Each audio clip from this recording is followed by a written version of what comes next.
Hello everyone, welcome back to Midnight Lullaby. I know many of you are here to drift gently into sleep. Before you close your eyes, please give this video a like and subscribe to the channel. I'd also love to hear from you in the comments. Let me know where in the world you're listening from. Now, turn off the lights, get comfortable, and let the story carry you into dreams. Story 1. The diner is always open. That's what the neon sign says. Always open. In flickering pink letters that buzz like trapped insects when it rains. I've worked here for 3 years. Always the night shift. Always 10 p.m. to 6 a.m. And I can tell you with absolute certainty that the sign doesn't lie. The diner never closes. Not for holidays, not for emergencies, not even during the blackout last winter when the rest of the city went dark for 3 days. The lights in the diner never went out. My name is Sarah, and I'm a waitress at the Crossroads Diner, though that's not the name on the sign. The sign just says, Diner, in that retro chrome script. But everyone who works here calls it the Crossroads, though I've never been quite sure why. Tonight starts like most nights. I arrive at 9:45, early enough to change into my uniform and tie on my apron before the shift officially begins. The diner is nearly empty, as it usually is during the transition hour. Just one customer at the counter, Tom, who's been coming in every night for the 2 years I've worked. Here, always ordering black coffee and wheat toast, always leaving exact change, never saying more than thanks. Jack is behind the counter, wiping down surfaces that don't need wiping. Jack has worked here longer than anyone else, though if you ask him how long, he gets this distant look and changes the subject. He's maybe 40, maybe 60. There's something about the fluorescent lights in the diner that makes it hard to judge ages accurately. Quiet night. I ask, tying my apron. Jack glances at the corner booth. They're here. I don't need to ask who they are. I follow his gaze to the 5 people sitting in the large corner booth. The one with the cracked red vinyl that we keep meaning to repair, but somehow never do. The 5 people who are always there. Always. I don't mean they're regular customers. I mean they're always here. Every night when I arrive, they're in that booth. Every night when I leave, they're still there. In 3 years, I've never seen them enter or exit. They just exist permanently. In that corner booth, there's an old woman with pearl, gray hair pinned in an immaculate bun. A middle-aged man in a suit that might have been fashionable 40 years ago. A young woman, maybe 30, with tired eyes. A teenage boy who stares at his hands. And a child, no more than 8, who never speaks. They order coffee. Only coffee. Always coffee, though I've never seen them drink it. The cups just sit there cooling, until I replace them with fresh ones. They don't talk to each other. They rarely move. But their eyes are always watching. Not me specifically. Not anything specific. Just watching, with a vigilance that suggests they're waiting for something. I'll check on them, I say, grabbing the coffee pot. As I approach the booth, the old woman's eyes focus on me. She always acknowledges me first, always with the same slight nod. Refills. I ask, though I know the answer. Please. The old woman says. Her voice is soft, cultured, with an accent I can never quite place. It shifts slightly each time she speaks, as if she's from everywhere and nowhere. I refill their cups, the hot coffee steaming in the perpetual air conditioning of the diner. The man in the suit doesn't look up, but the young woman gives me a tired smile. The teenage boy continues staring at his hands, and the child watches me with dark, bottomless eyes. Anything else? I ask, as I always do.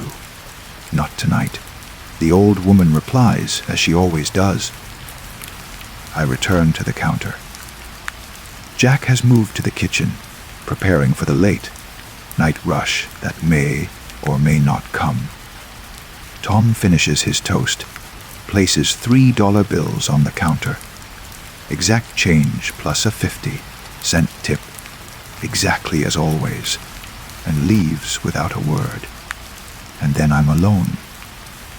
Alone except for Jack in the kitchen and the 5 people in the corner booth who are always here. The night proceeds in the usual rhythm. A couple comes in at 11:30, drunk and hungry, ordering elaborate meals they'll barely touch.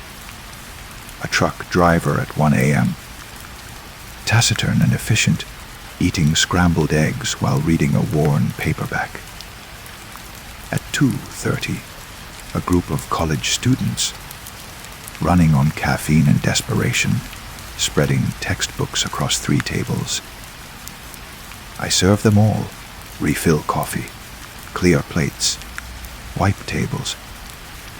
The familiar choreography of the night shift, and every hour, I return to the corner booth to refill 5 cups of coffee that never seem to be touched. Around 3 a.m., during one of these refills, the young woman speaks to me. This is unusual. The 5 rarely speak except to accept coffee, or occasionally to decline it. You've been here a long time, she says. It's not a question. 3 years, I reply. You've been here longer. She smiles, but there's no humor in it. Yes, much longer. Don't you ever want to leave? Go home. This is home now, she says, and there's such sadness in her voice that I almost reach out to touch her hand. But something stops me, some instinct that says touching them would be crossing a line I don't fully understand. How long? I ask.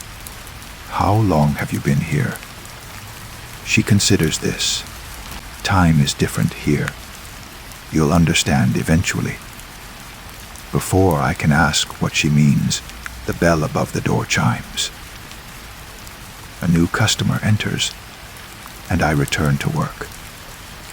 But her words stay with me, circling in my head like a song I can't quite remember. Time is different here. At 4 a.m., Jack comes out from the kitchen. This is unusual too. Jack rarely leaves the kitchen during a shift. He moves to the counter and starts organizing receipts. But I can tell he's distracted. You notice anything different tonight? He asks without looking up. I glance around the diner. The college students have left. A single customer sits at a booth, a woman in a business suit typing on a laptop. And the 5 in the corner, eternal and unchanging. Not really. Why? Lord Jack finally looks at me. The booth. Look at the booth. I look. The 5 are there, as always. Except the child. The child is looking directly at me, not through me or past me, but at me. And they're smiling, It's the first time I've ever seen any of them smile. "What does it mean?" I whisper. "It means it's almost time," Jack says. "Sarah." "About the diner." "About them." He gestures toward the corner booth. "About why we're really here."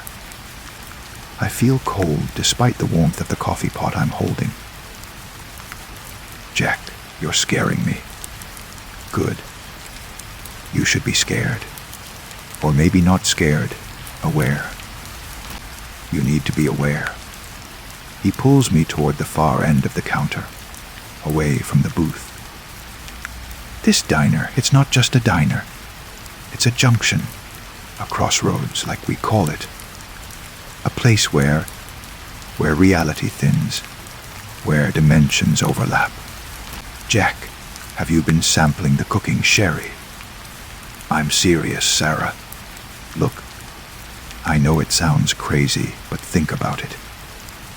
Really think. Have you ever seen this diner on a map? Did you find it in a directory when you applied for the job?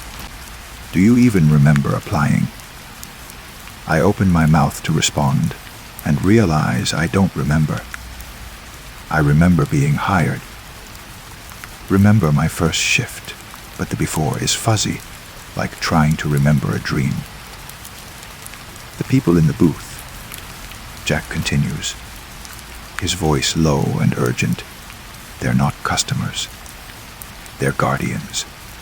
They watch the crossroads. Make sure nothing crosses that shouldn't. Make sure reality stays stable. And those of us who work here, we're part of it too. We maintain this space, keep it running, keep it normal, looking so the junction stays hidden." "That's insane." "Is it? Have you ever left, Sarah? I mean really left. Gone on vacation, called in sick, quit?" I start to say yes, but the words don't come. Because the truth is, I haven't. In 3 years, I've never missed a shift.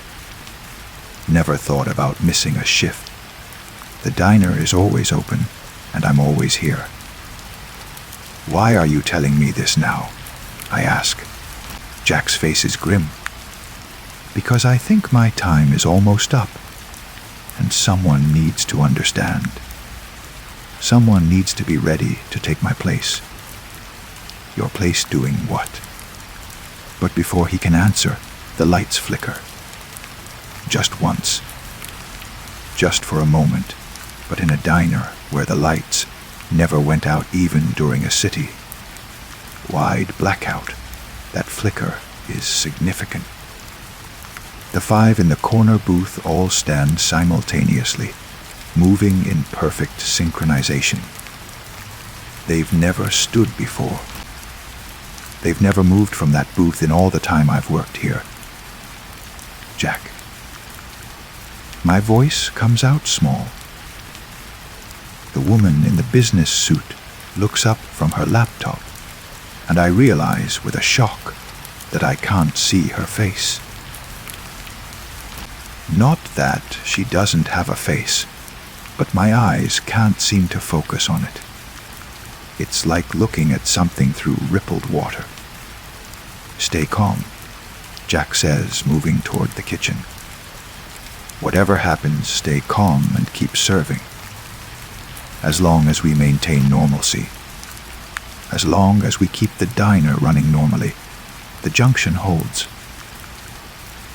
The faceless woman stands and walks to the door. She doesn't open it. She simply walks through it, her form dispersing like smoke, and reforms on the other side before vanishing into the darkness. The lights flicker again, longer this time. One of the 5, the teenage boy, approaches the counter. Up close, I can see that his eyes are wrong. Too deep, like looking into wells. He reaches across the counter and places his hand on mine. His skin is ice cold. "Thank you for your service," he says, his voice layered with harmonics that no human throat should produce. "The junction appreciates your dedication." "What's happening?" I ask. "A crossing," he says simply. Something trying to come through. Something that shouldn't. We're going to stop it. But there may be disruptions. He returns to the booth where the other four wait. They don't sit. They stand in a circle facing outward and begin to hum. The sound is low, subsonic almost, but I feel it in my bones. The diner shudders. "Jack!" I call out, but he doesn't answer. I push through the kitchen door and find him standing at the back exit, staring at something outside that I can't see from my angle. "Jack, what?" "Don't look," he says quickly. "Sarah, don't look outside. Just trust me. Keep your eyes on the diner, on the interior. As long as we hold the interior, as long as we keep this space defined and real, nothing can use it as a gateway. You don't need to. You just need to do your job. Serve coffee. Wipe tables. Act like this is a normal night in a normal diner. That's how we fight back. We maintain normalcy against the chaos." Another shudder runs through the building. One of the ceiling tiles cracks. The humming from the corner booth intensifies. I do what Jack says. I don't know why, except that some deep instinct tells me he's right. I return to the main room, grab a cleaning cloth, and start wiping down the counter. My hands are shaking, but I force them steady. The bell above the door chimes, and 3 new customers walk in. Except walk isn't quite right. They glide, their movements too smooth, too fluid, and like the businesswoman, I can't quite focus on their faces. "Sit anywhere," I hear myself say, my voice surprisingly steady. "I'll be right with you." They arrange themselves in a booth. Not the corner booth, thankfully. I grab menus, force my legs to carry me to their table, and place the menus in front of them. "Coffee to start?" I ask. One of them tilts its head. "Yes, coffee, that is normal, appropriate, coming right up." I pour 3 coffees. My hand somehow, not spilling a drop despite the way the building is now vibrating constantly. The humming from the corner intensifies. The lights flicker rapidly, like a strobe. More customers arrive, all with that same, not quite right quality. All settling into booths, all ordering coffee, all watching me with anticipation. I serve them. All of them. I pour coffee, I take orders. I maintain the facade of normalcy, even as the diner fills with things that are decidedly not normal. Because somehow I understand now. This is my role. This is what Jack has been doing all these years.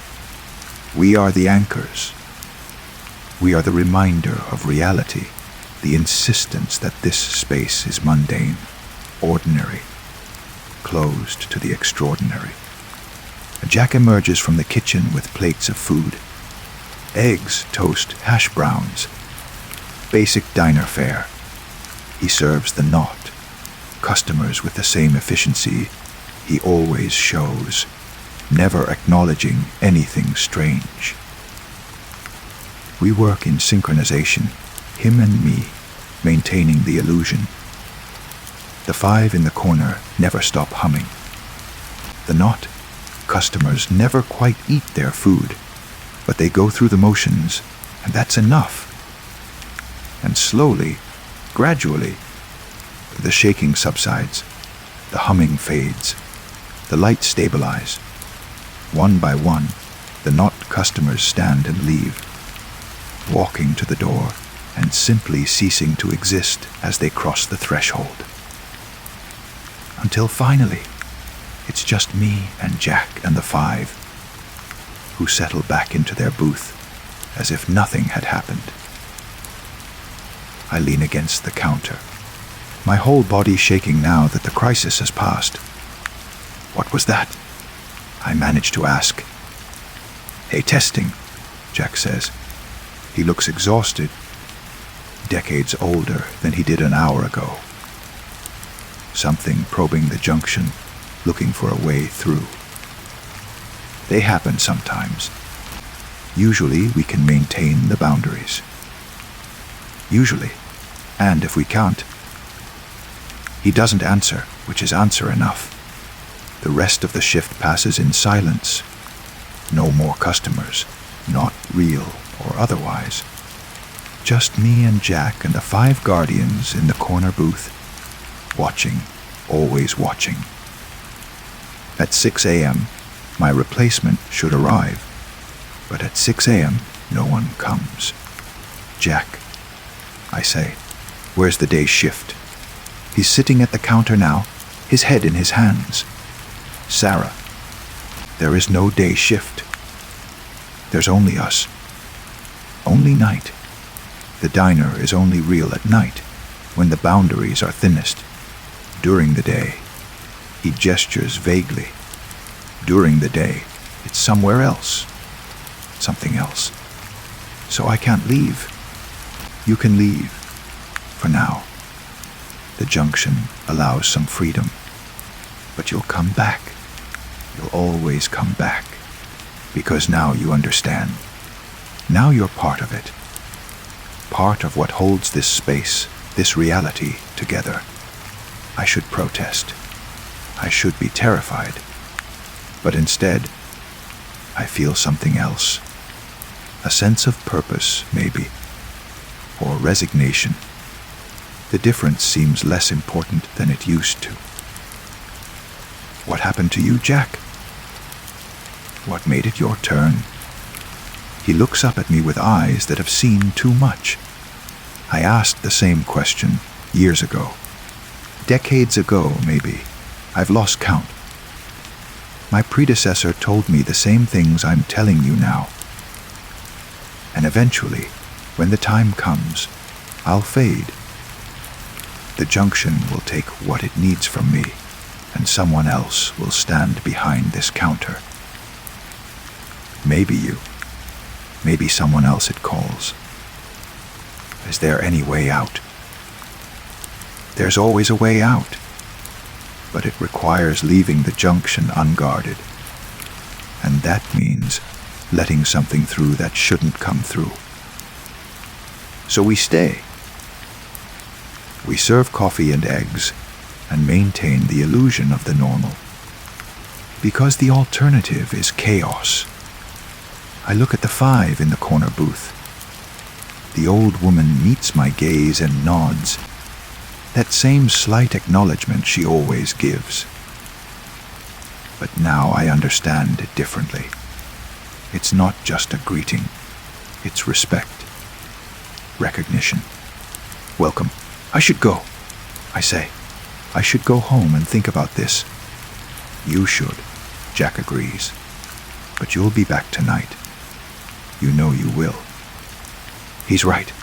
Even as I untie my apron, even as I gather my things and walk to the door, I know I'll be back. Because this is where I belong now. This is my purpose. I pause at the door and look back at the diner. The 5 in the corner booth. Jack behind the counter, already preparing for the next night. The neon sign flickering in the window. Always open. Yes, I think. Always. I step out into the morning light, and for a moment, the diner is invisible behind me. I can see through it. See the empty lot it occupies. See the gas station and convenience store that should be its neighbors, but somehow aren't. Then I blink, and it's solid again. Real again. As real as anything in this world. I get in my car and drive home. Through streets that seem slightly off, slightly, not quite, right in ways I've never noticed before. Or maybe I have noticed, and just never let myself see. That evening, I returned to the diner at 9:40. 5, exactly as I always do. The 5 are in their booth. Jack is behind the counter. The neon sign buzzes its insect song. "Welcome back," Jack says. "Thanks," I reply, tying on my apron. Quiet night. He glances at the corner booth, at the 5 who are always here, always watching. "So far," he says. "But the night is young." And it is. The night is always young here, always beginning, always eternal. Because the diner is always open, and someone has to work the shift. Someone always works the shift. It might as well be me. Story 2. The first time the phone rang in my dream, I was standing in my childhood kitchen. Everything was exactly as I remembered it. The yellow wallpaper with tiny flowers, the ceramic rooster on the windowsill, the crack in the linoleum that looked like a river. Even the light was right. That particular quality of afternoon sun filtered through cheap curtains. I was 7 years old again, or I was 30, 2 remembering being 7. Dreams have that fluidity. The phone on the wall. The old rotary model my parents had kept long after everyone else. Switch to push button. Began to ring. That distinctive metallic trill that no modern phone has ever replicated. I reached for it. May my adult hand looking strange against the avocado, green plastic. "Hello." Static crackled on the line, and beneath it, a voice, distant, as if calling from very far away, or very long ago. "Emma," the voice said. "Just my name, nothing more." "Who is this?" More static. Then, "The water is rising. You need to check the water." The line went dead. I stood there holding the receiver, listening to the dial tone, and then I woke up. It was 3 a.m. My bedroom was dark, except for the blue glow of my alarm clock. I lay there, my heart beating faster than it should from such a simple dream, trying to shake off the unease. The water is rising. I told myself it was just a dream, just neurons firing randomly during REM sleep, creating narratives from nothing. But something about the voice bothered me. It had been familiar in a way I couldn't quite place. Like recognizing someone from behind without seeing their face. I got up to use the bathroom, and when I turned on the light, I stopped. Water was seeping under the bathroom door. Not much, just a thin line of moisture darkening the wood, spreading slowly across the tile. My hands went cold. I opened the door and found the bathroom floor covered in a 1/4 inch of water. The toilet was overflowing. Had been for who knows how long, the tank continuously refilling and spilling over in a steady, quiet stream. I shut off the water valve and stood there in my bare feet, cold water soaking my ankles, thinking about the voice on the dream phone. "The water is rising. You need to check the water." It was a coincidence. Had to be. I'd probably heard the toilet running in my sleep, and my subconscious had incorporated it into the dream. That's how dreams worked. They took external stimuli and wove them into narratives. I cleaned up the water, dried the floor, and went back to bed. But sleep was a long time coming, and when it finally arrived, I found myself back in my childhood kitchen. The phone rang. This time I was more aware, more lucid. I knew I was dreaming. Could feel the edges of sleep around me. Like a film, I could almost push through. But the kitchen was so real. The smell of my mother's coffee, the hum of the refrigerator, the afternoon light. I picked up the phone. Hello. The same static, the same distant voice, but clearer now, more present. Emma, you need to listen carefully. Who are you? That doesn't matter. What matters is what I'm going to tell you. Tomorrow, don't take the usual road to work. Take Morrison Street instead. Why? What's going to happen? Just trust me. Morrison Street. Promise me. The urgency in the voice made my dream self-nod. I promise. Good. And Emma, when you wake up, you'll want to dismiss this. You'll want to call it just a dream. Don't. This is real. These calls are real. I woke up with the voice still echoing in my head. My phone alarm going off on the nightstand. Thursday morning. 6 a.m. Time to get ready for work. As I showered and dressed, the dream faded, became less substantial. By the time I was eating breakfast, I'd almost convinced myself it was meaningless. Just another weird dream. No different from the ones where I showed up to teach a class I'd never prepared for, or discovered I could fly. But as I grabbed my keys and headed for the door, I hesitated. Morrison Street. My usual road took me down Fifth Avenue, straight shot to the school where I taught. Morrison Street was longer, more residential. Added 10 minutes to my commute.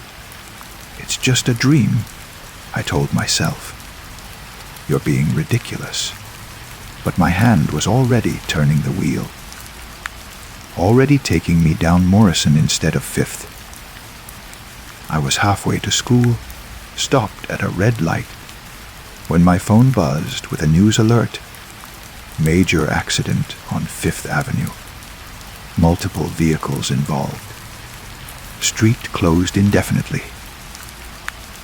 The accident had happened at 7:40, 5 a.m., exactly when I would have been driving through that intersection if I'd taken my usual route.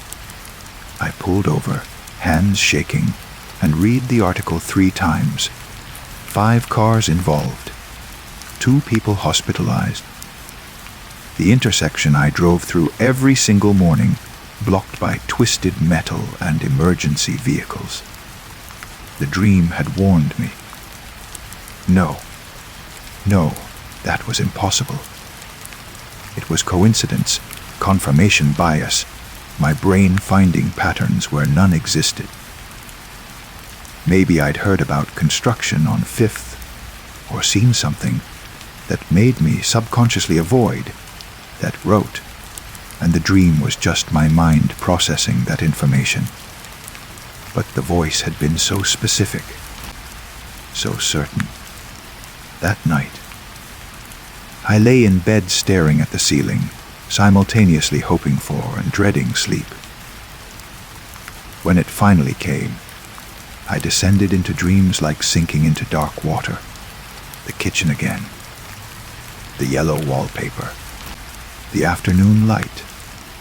The phone rang. I picked it up before the second ring finished. Who are you?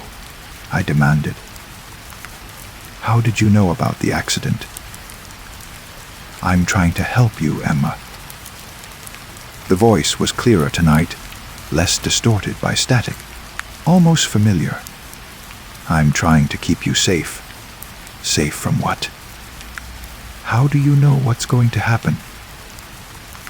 Because I'm calling from a place where it's already happened. Where everything has already happened. That doesn't make sense, doesn't it? You're asleep right now, Emma. Unconscious. In that state, your mind is more open, less bound by linear time. I can reach you there in ways I can't when you're awake. I looked around the dream kitchen at the details that were too perfect, too precise. Where are you calling from? A pause. Long enough that I thought the connection had been lost. Then, from the end, from after. I'm calling from where you'll be, trying to reach back to where you are. You're saying you're me, from the future. Not exactly. It's more complicated than that. But, Emma, listen. Tonight I need you to remember something. When you wake up, check your email. You'll have a message from someone named David Reeves.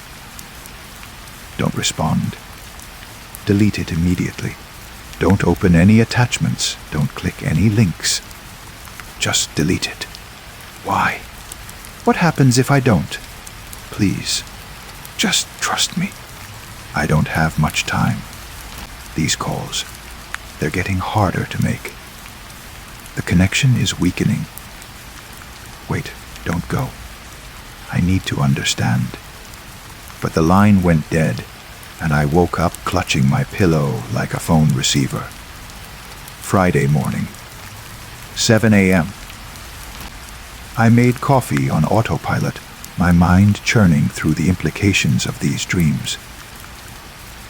If they were just dreams, they were the most consistent, most coherent dreams I'd ever experienced. And the toilet, the accident, those weren't things I could have known. I opened my laptop and checked my email. There, third from the top, was a message from David Reeves. Subject line, important. Account security alert. My finger hovered over the trackpad. It looked legitimate. A warning that my bank account had been flagged for suspicious activity, asking me to verify my identity by clicking a link. Delete it immediately. I moved the email to trash without opening it, then emptied the trash. An hour later, I got a call from my actual bank, warning me that someone had attempted to access my account using a phishing email. They'd caught it because I hadn't responded, and they'd flagged the sender. If I had clicked that link, had entered my information, I sat down heavily, my coffee forgotten and cooling. The dreams weren't dreams. Or they were dreams, but they were something else too. Something more.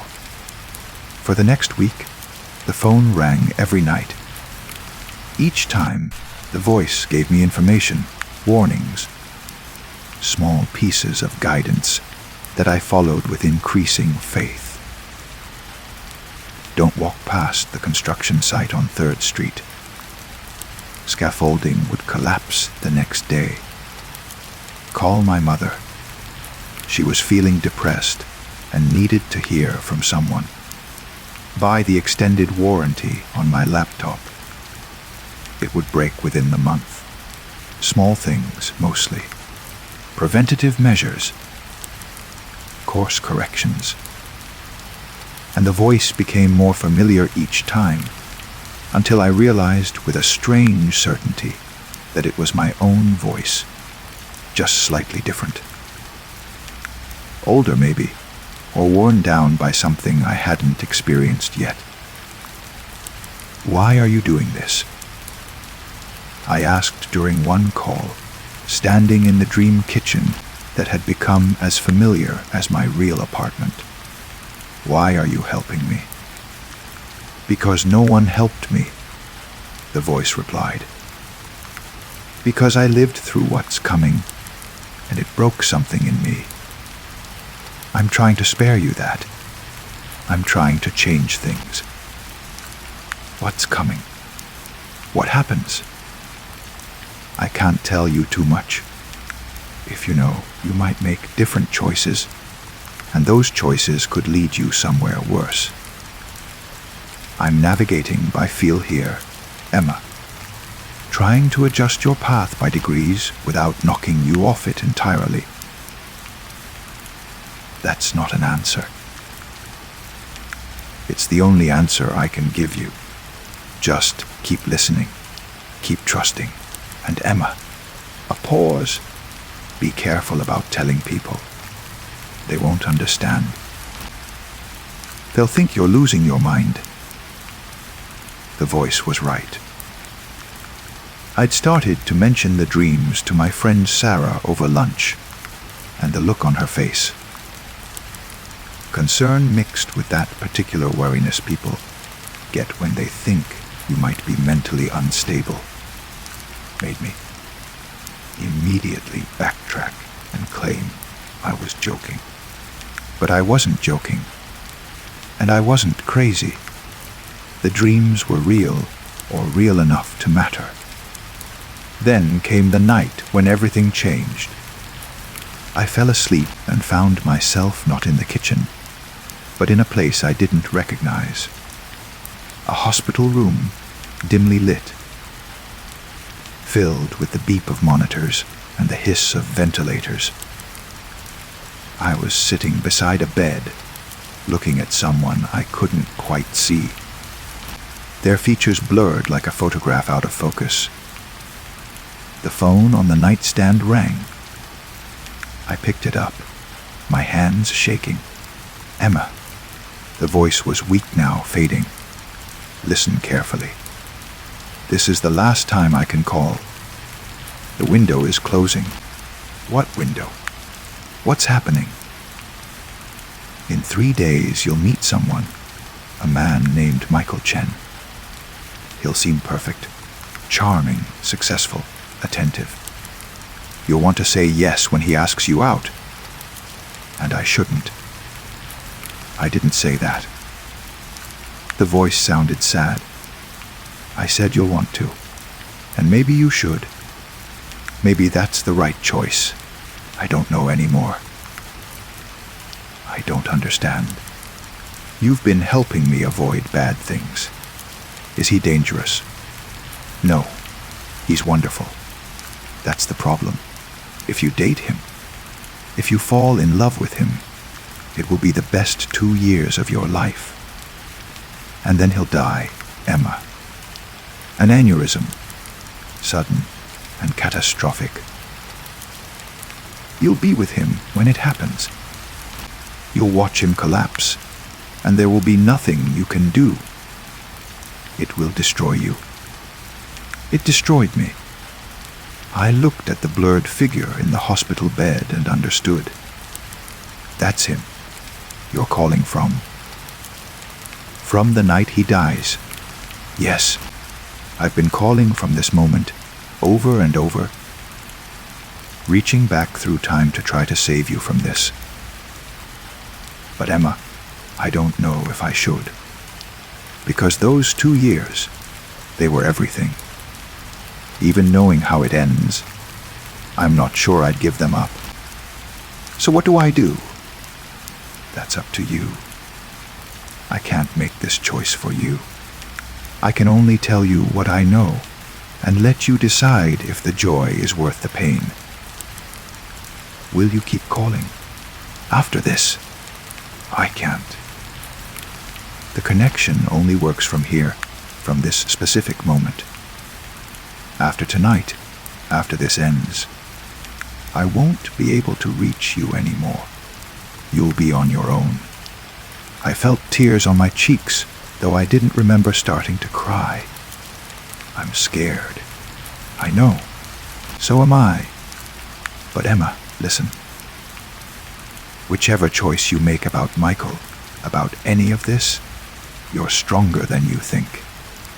You survive. That's what I learned from making these calls.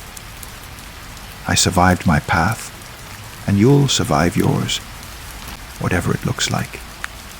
The line began to crackle with static. I have to go now. The moment is ending. Just remember, the dreams were real. This was real. And whatever happens next, you were warned. You were given a choice. That's more than most people get. Wait. But the line went dead, and I woke up crying in my dark bedroom, the taste of salt on my lips. 3 days later, I was at a coffee shop when a man accidentally bumped into me, spilling my latte across the counter. He was mortified, immediately offering to buy me a replacement. And when our eyes met, I felt it, that spark of recognition, of possibility. "I'm so sorry," he said. "I'm Michael Chen. Please, let me make this up to you." I looked at him, really looked. Saw the kindness in his eyes, the gentle humor in his smile. Saw 2 years of happiness stretching ahead, and the devastation that would follow. "It's okay," I said. "These things happen." He bought me a new coffee anyway, and we talked while we waited for it. He was an architect, passionate about sustainable design. He made me laugh. He was easy to talk to, comfortable in the way that usually takes months to develop. When he asked for my number, I hesitated. The dreams were real. The voice had warned me. I could avoid this, avoid the pain I knew was coming. But I could also avoid the joy. "Emma," he looked concerned. "You okay?" I thought about the voice on the phone, calling from the worst night of her life to warn me. Calling from a moment of unbearable pain to give me the choice she never had. And I realized something. She hadn't told me not to date him. She'd told me what would happen and let me decide. Because maybe, even in that hospital room, even in that moment of loss, some part of her didn't regret it. Couldn't regret it. The best 2 years of your life. I pulled out my phone. "Yeah, sorry. Just thinking. Here's my number." His face lit up, and I felt something in my chest simultaneously lift and break. I don't know if I made the right choice. Maybe there is no right choice, just different paths with different costs. The dreams have stopped. The voice was right about that. I'm on my own now, navigating by feel, making decisions without supernatural guidance. Michael and I have been dating for 6 months. He is perfect, or as close to perfect as a real person can be. I love him. I'm terrified of losing him. Every headache he gets, every time he seems tired or dizzy, I freeze, wondering if this is it. If this is the beginning of the end I was warned about. But I'm also happy. Genuinely, deeply happy in a way I wasn't before. And maybe that's worth it. Maybe that's always worth it. Sometimes, late at night, when Michael is asleep beside me, I think about the version of me that made those calls. The one who lived through the worst and reached back to try to spare me. I hope she found peace, eventually. I hope that after that final call, after Michael died in whatever timeline she inhabited, she found a way to heal. Because if our positions are ever reversed, if I ever find myself in that hospital room with that phone ringing. I think I'll make the same calls. I'll reach back and warn myself, knowing that the warning might not change anything. Because the truth is, even knowing what's coming, I don't think I'd choose differently. The dreams were real. The love is real too.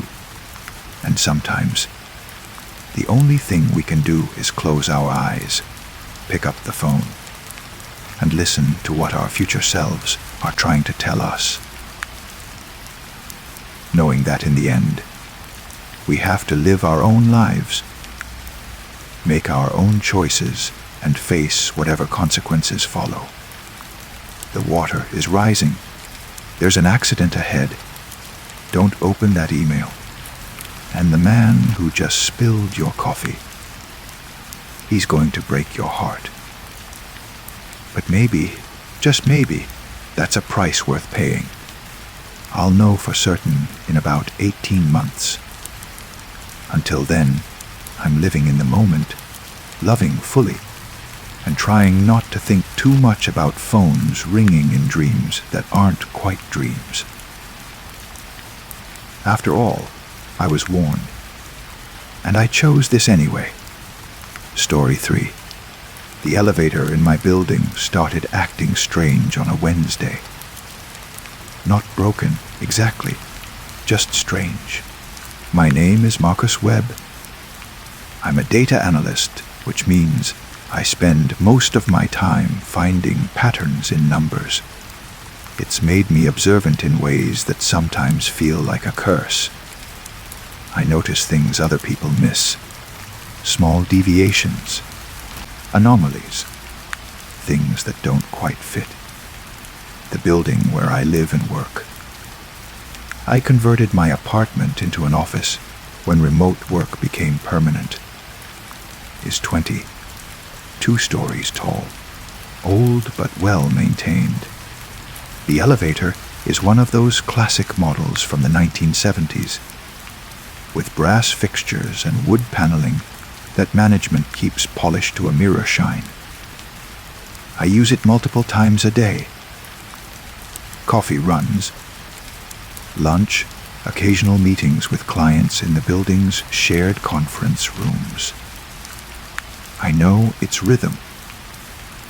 The slight lurch as it starts moving, the soft ding at each floor, the way the cables hum at a particular frequency that changes subtly depending on the load. On Wednesday, the rhythm changed. I called the elevator from the 14th floor, heading down to grab lunch. It arrived with the usual ding, and I stepped inside, pressed the button for the lobby. The doors closed smoothly. Then, instead of descending, the elevator went up. Just one floor. To 15.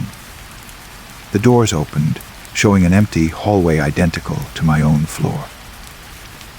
Closed. Then it descended normally to the lobby. I figured it was a mechanical glitch. Someone on 15 must have called it at the same time. The system got confused. It happens. But when I came back an hour later, it happened again. Called it from the lobby, going to 14. It took me to 15 first. Doors opened. Empty hallway. Doors closed. Then to my floor. That night I paid attention. Every trip. The elevator now made an extra stop at 15. Always 15. Always opening to an empty hallway. Always just for a few seconds before continuing to its actual destination. I mentioned it to my neighbor, Mrs. Chen. When I saw her in the hallway, she looked at me strangely. "What are you talking about? The elevator's working fine."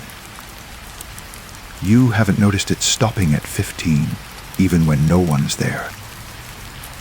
"I live on 9. I've never been to 15. But the elevator goes straight where I tell it to. You should probably sleep more. Marcus, you work too much. I let it go. But I kept noticing. Every trip. Always floor 15. On Thursday, I decided to actually get off on 15 and look around. Maybe someone was pressing the call button and walking away. Maybe there was a malfunction in the panel. When the elevator stopped at 15 and the doors opened, I stepped out. The hallway looked exactly like every other floor. The same beige carpet, the same white walls, the same numbered doors. 1501, 1502, 1503, all the way to 1508 at the end. Everything normal, except it was completely silent, not just quiet. Silent in a way that felt wrong. No hum of electricity, no distant sound of traffic from outside, no muffled voices or television from behind doors. Nothing. The kind of silence that makes you aware of your own heartbeat, your own breathing, the small sounds your clothes make when you move. I walked down the hallway slowly. The carpet absorbed my footsteps completely. When I reached door 1505, the apartment that would be directly above mine, I stopped. There was something on the floor. A piece of paper, folded neatly, with my name written on it in handwriting I didn't recognize. I picked it up with hands that weren't quite steady, unfolded it. "Welcome to where you're going. We've been waiting." I turned around fast, expecting to see someone behind me. The hallway remained empty, and when I turned back, the elevator doors were closing. I ran. Got there just as they sealed shut. Pressed the call button. Nothing happened. The elevator was descending, and according to the floor indicator above the doors, it went down without stopping until it reached the lobby. I pressed the button again. Waited. The elevator came back up, stopping at every floor on the way. When it finally reached 15, I practically threw myself inside and hit the button for 14. The elevator descended normally. One floor. The doors opened to my familiar hallway, and I got out, breathing too hard. I didn't use the elevator for the rest of that day.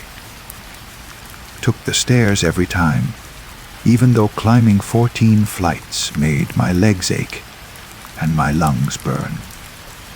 But when I reached my floor, I had to pass the elevator doors, and every time I did, I could hear it. Moving, constantly moving, up and down, in a pattern that seemed almost rhythmic. Not random stops anymore. It was going places with purpose, though no one was calling it. That night, I couldn't sleep. I lay in bed listening to the building's sounds. And underneath everything else, I could hear the elevator. That familiar hum of cables, the soft mechanical breath of it, moving through the building's shaft, up and down, always passing my floor, always stopping at 15. At 3:17 a.m., my phone buzzed. A text from an unknown number. "You didn't answer our invitation.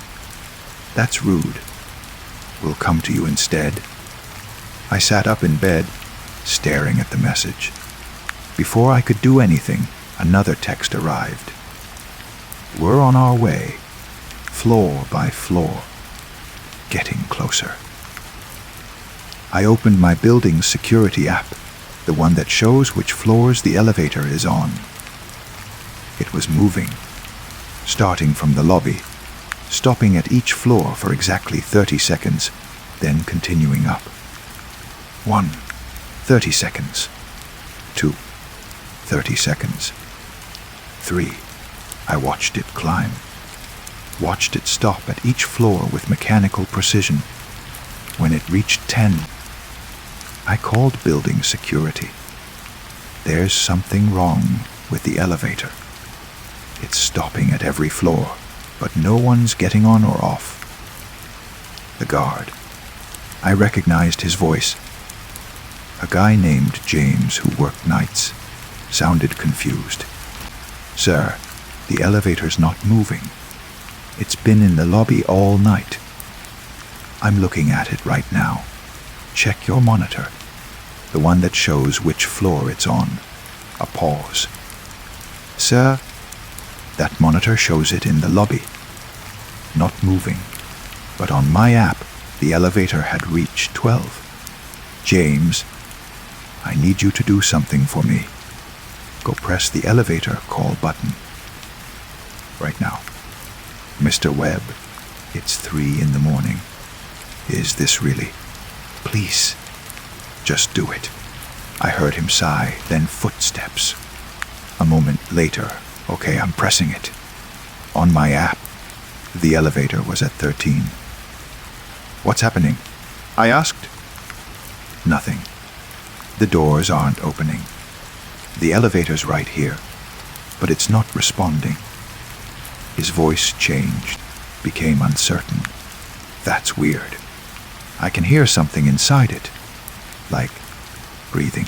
14. The elevator was at my floor. I got out of bed, moved to my door, looked through the peephole. The elevator was across from my apartment, close enough that I could see the scene where the doors met. The floor indicator above it showed 15, but I could hear it right there, right outside my door. The doors began to open. I don't know what made me look away from the peephole at that moment. Instinct, maybe. The same pattern, recognition that makes me good at my job, screaming at me that looking directly at what was coming out of that elevator would be a mistake. I couldn't take back. I backed away from the door, into my apartment, not turning my back on it. The sounds from outside were subtle. Movement that wasn't quite footsteps. Breathing that didn't sound quite human. And something else. A wet, dragging sound. Like something heavy being pulled across carpet. My phone buzzed again. We're here. Let us in. I didn't respond. Didn't move. Just stood in my dark apartment, listening to whatever was outside my door. It didn't knock. It didn't try the handle. It just waited. The silence stretched out. 5 minutes. 10. 20. Then, from outside, Marcus Webb. We know you're in there. We've been watching you. Every time you ride the elevator, every time you pass through our floor, we've been preparing a place for you. The voice was wrong. Multiple voices speaking in unison, slightly out of sync with each other, creating a chorus that hurt to hear. What do you want? I asked, my voice barely above a whisper. To show you where you're going. Where you've always been going. Where everyone in this building is going, eventually. Floor 15 isn't above you, Marcus. It's inside the walls, between the floors, in the spaces you never look at, and it's growing. I moved to my window, looked down at the street. Normal. Cars passing occasionally, streetlights glowing. The world continuing as if nothing was wrong. But when I looked up at the building's facade, I could see something strange. Between the 14th and 16th floors, there was a gap, not much. Maybe a foot, but the windows didn't quite line up. The building's height didn't quite match what it should be. There was room for something in between. You're wondering if you're crazy, the voices said from outside my door. Wondering if this is real. We can help with that. Open the door. Come with us. We'll show you. We'll make it all make sense. I'm not opening the door. A sound like laughter, but wet. You will eventually, or the elevator will come for you. It always does. It's patient. It can wait. It has 22 floors to move through, but it always comes back to collect what it's owed. What it's owed. This building is old, Marcus. 50 years. Do you know how many people have lived here, died here, disappeared without explanation? Hundreds. Where do you think they went?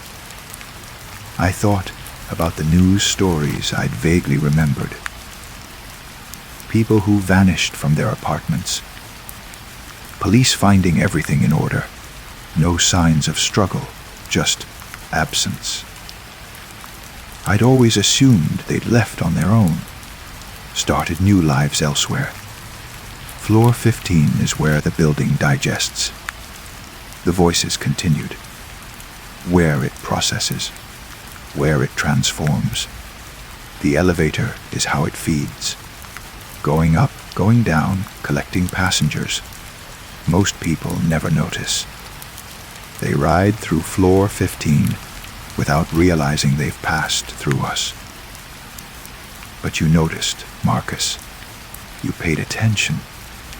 And once you've seen us, we can see you back.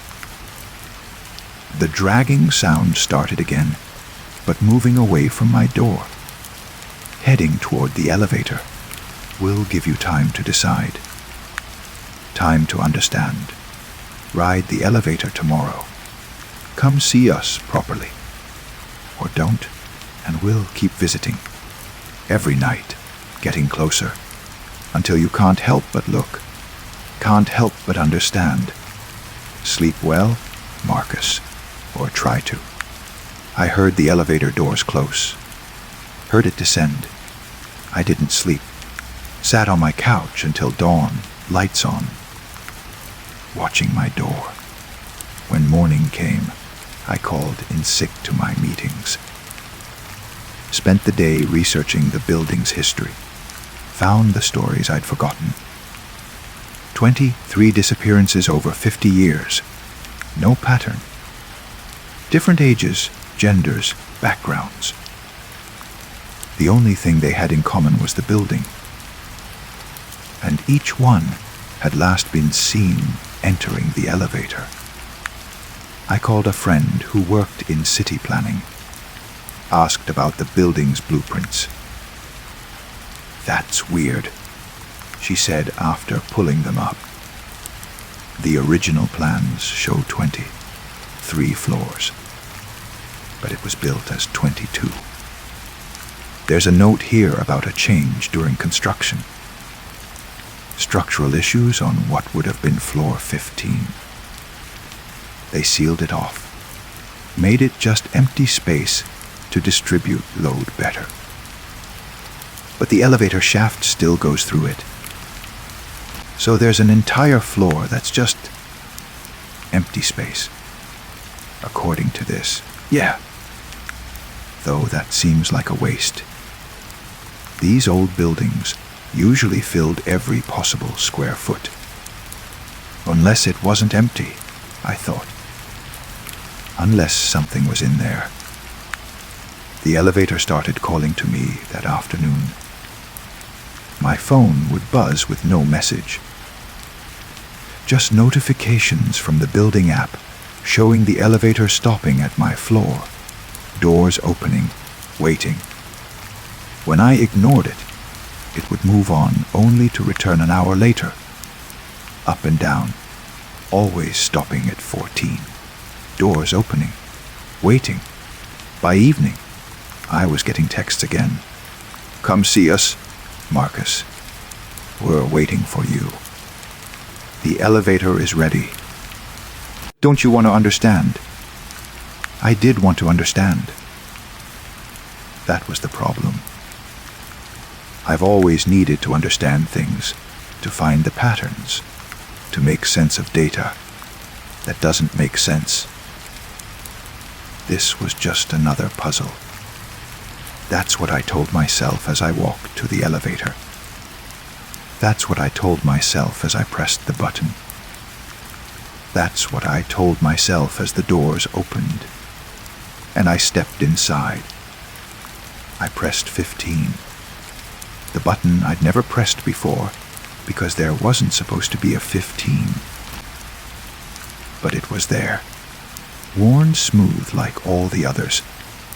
The elevator began to rise, past floor after floor with its usual rhythm. But when it reached the space between 14 and 16, it slowed. The lights flickered. The brass fixtures seemed to tarnish before my eyes. The wood paneling developed cracks that spread like veins. The elevator stopped. The doors opened. I'd expected the hallway I'd seen before. The empty corridor with its impossible silence. But this was different. The space beyond the doors wasn't a hallway. It was vast, too vast to exist between floors. A cavernous space filled with architecture that didn't make sense. Staircases leading nowhere. Doors opening onto walls. Corridors that curved back on themselves. And people. Dozens of them. Maybe hundreds. Standing, sitting, lying down. All in various states of preservation. Some looked fresh, recently arrived. Others were faded, transparent, barely there. They all turned to look at me when the doors opened. "Welcome," they said in unison. That same chorus of voices. "Welcome to where you're going." An elderly woman stepped forward. I recognized her from a missing persons photo I'd seen in my research. Clara Simmons. Disappeared in 1997. "It's not so bad," she said, her voice part of the chorus but also distinctly hers. "Once you accept it, once you understand, the building needs this space, needs us. We're what holds it together. The space between floors, between moments, between being and not being. I don't understand. You will. Once you step out of the elevator. Once you become part of us. Part of floor 15. Part of the building's secret heart." I looked behind me. The elevator's interior had changed. The back wall was gone, opening onto more impossible space. There was no way back.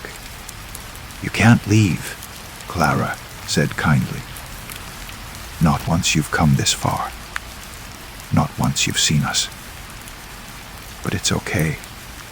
We'll teach you. We'll help you understand your pattern. Everyone has one. The building showed you yours by bringing you here. Now you just need to accept it." I thought about patterns. About data. About how sometimes the only way to understand a system is to become part of it.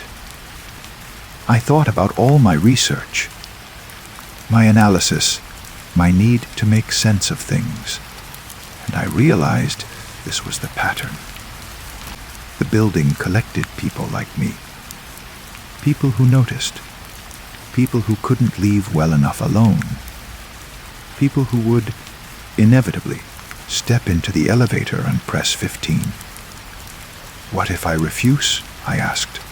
The chorus laughed, not unkindly. "You can't refuse a pattern once you're in it. You can only complete it. Step out, Marcus. Join us. Help the building grow." I looked at the vast, impossible space. at the people who were and weren't there, at the architecture that shouldn't exist, and I stepped back into the elevator, pressed a button. Not 14. Not lobby. The button marked 22. The top floor. The doors closed. No! The chorus screamed, suddenly angry. You're supposed to. The elevator began to rise. Up through floor 15, leaving the voices behind. Up past 16, 17, 18. The elevator shuddered, groaned. The lights flickered madly. Something was wrong. I wasn't supposed to be able to leave. But I'd found the flaw in the pattern. The building collected people who noticed things, who found patterns. But I'd found a pattern. It didn't expect me to see the elevator, always obeyed its buttons, always went where it was told. That was its fundamental rule, older than floor 15, more basic than whatever made the space between. I reached the 22nd floor. The doors opened to a normal hallway, empty, silent, but genuinely silent, not the wrong silence of floor 15. I got out, took the stairs down to my floor, grabbed my essentials, laptop, clothes, documents, left everything else. I haven't been back. I called my landlord from a hotel, said I was breaking my lease, didn't care about the penalty. Found a new apartment in a building with no elevator, just stairs. But sometimes late at night, I get texts from that unknown number. You broke the pattern. That wasn't supposed to happen. Come back. Help us understand how you did it. And sometimes I'm tempted. Sometimes I want to go back, study the phenomenon, understand it completely. That's what people like me do. We find patterns. We analyze them. We can't leave mysteries unsolved. But I remember the chorus of voices. The people trapped between floors. The vast, impossible space that shouldn't exist. And I remember that some patterns are traps. And the only way to escape a trap is to refuse to complete it. I don't know what floor 15 is. Some kind of dimensional pocket. A manifestation of the building's collective unconscious. Something that feeds on the spaces between things. I don't know. And I'm teaching myself that not knowing is okay. That some patterns should stay unsolved. The texts still come. Every few weeks. Always the same. The elevator still stops at 15. It still opens. It's still waiting. Patterns don't end, Marcus. They just pause. Come back. Complete what you started. We're all waiting for you. I never respond. I don't use elevators anymore. Only stairs. And I try not to think about what happens to the other residents of my old building. The ones who don't notice the extra stop. The ones who ride through floor 15 without realizing. Most of them probably never know they passed through it. Never see the impossible space, the trapped people, the architecture that shouldn't exist. But sometimes someone notices. Someone pays attention. Someone can't help but investigate. And then the elevator starts stopping at their floor, opening its doors, waiting. The pattern continues. It always continues. And I can't warn anyone because who would believe me? I barely believe it myself sometimes. Maybe it was a hallucination. Maybe I had some kind of episode. Maybe there's a rational explanation I'm missing. But then I remember the gap in the building's facade, the space between 14th and 16th floors, where the windows don't quite line up. And I remember Clara Simmons' face, disappeared in 1997, still there, still waiting, still part of the pattern. Some mysteries should stay unsolved. Some elevators should never reach floor 15. Some patterns should never be completed. I've learned that now. I just hope I learned it in time. Story 4. The doorbell rings at 9:47 p.m., which is unusual because no one visits me this late on weeknights. I'm in my study, grading papers by lamplight, enjoying the quiet rhythm of red ink corrections and the distant hum of the heating system. The sound cuts through the comfortable silence like a blade. I pause, pen hovering over a student's essay about childhood memories, and listen for the sound to repeat. Sometimes the old doorbell malfunctions, triggered by electrical surges or settling house foundations. But there it is again. 2 measured chimes that echo through the hallway and up the stairs. My slippers whisper against the hardwood as I make my way downstairs. The porch light illuminates a small section of the front steps, but I installed motion sensors last year, and they should have activated by now. Instead, everything beyond the immediate circle of yellow light remains dark. Through the peephole, I see them. 2 children, perhaps 8 or 9 years old, standing perfectly still on my front porch. The girl wears a faded blue dress that might once have been cheerful, and the boy is dressed in clothes that seem oddly formal. Pressed slacks and a button, down shirt that looks too neat for a child his age. Their hair appears freshly combed, parted with precision. What strikes me most is their posture. Children fidget. They shift weight from foot to foot, touch their faces, adjust their clothing.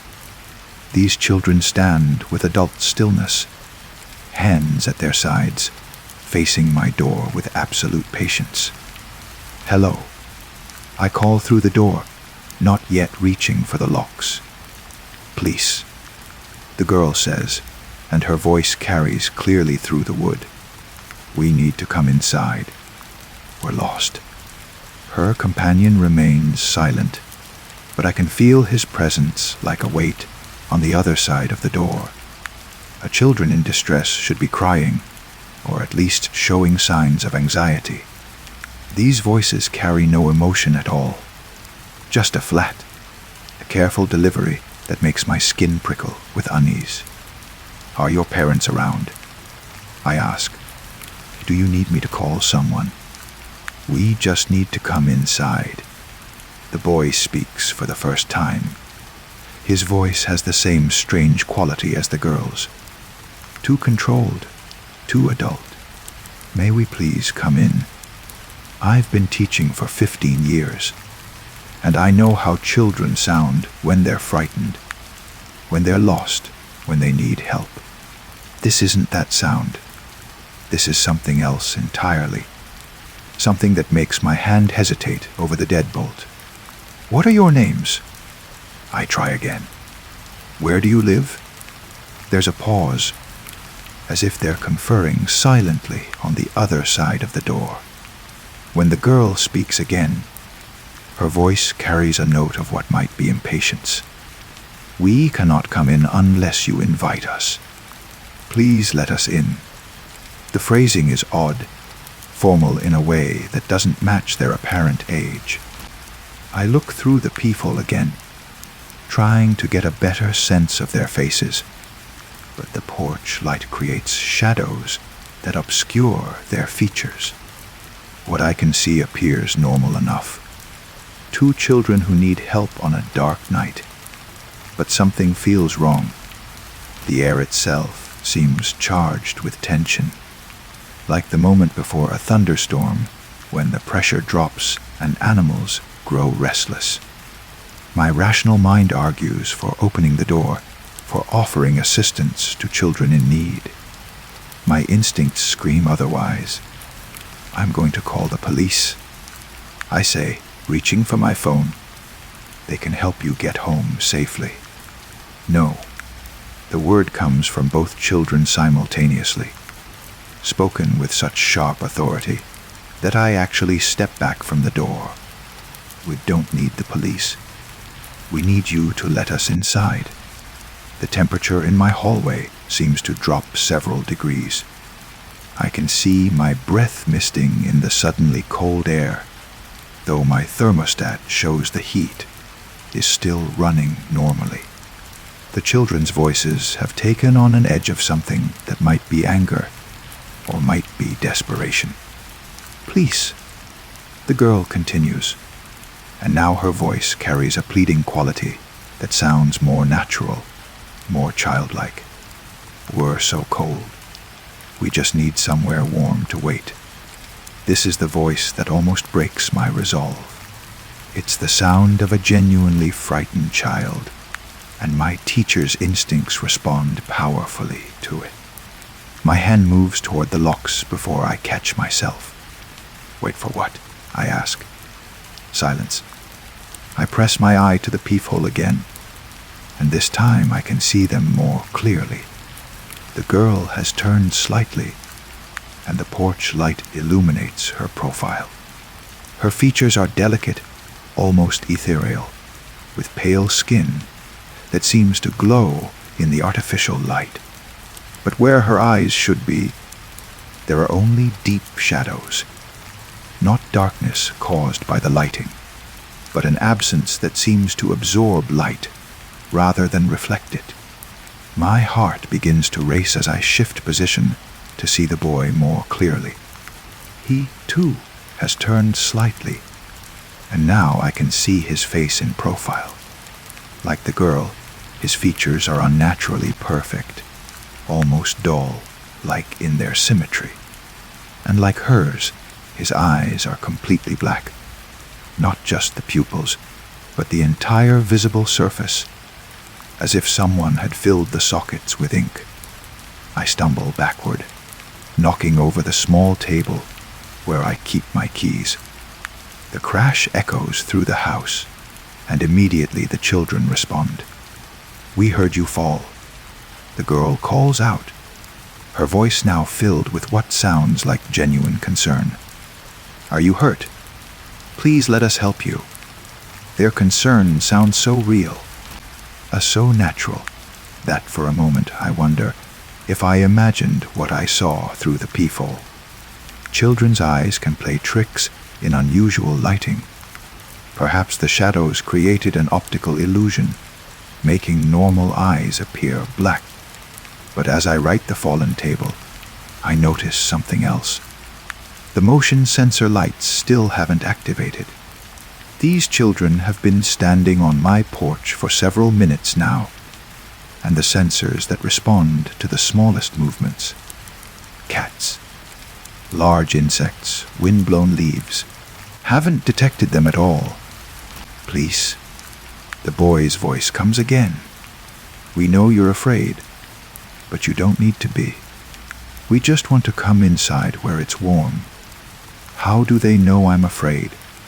I haven't said anything to indicate fear, haven't made any sounds that would betray my emotional state, unless they can somehow sense it, pick up on physiological changes I'm not even aware of. I move to the living room window and carefully pull back the curtain to get a different angle on the front porch. From here, I can see them in profile, standing exactly as they were before. The girl's dress moves slightly in what must be a breeze, but I notice that the boy's hair doesn't shift at all, as if the wind affects only certain things. As I watch, the girl turns her head and looks directly at the window where I'm standing.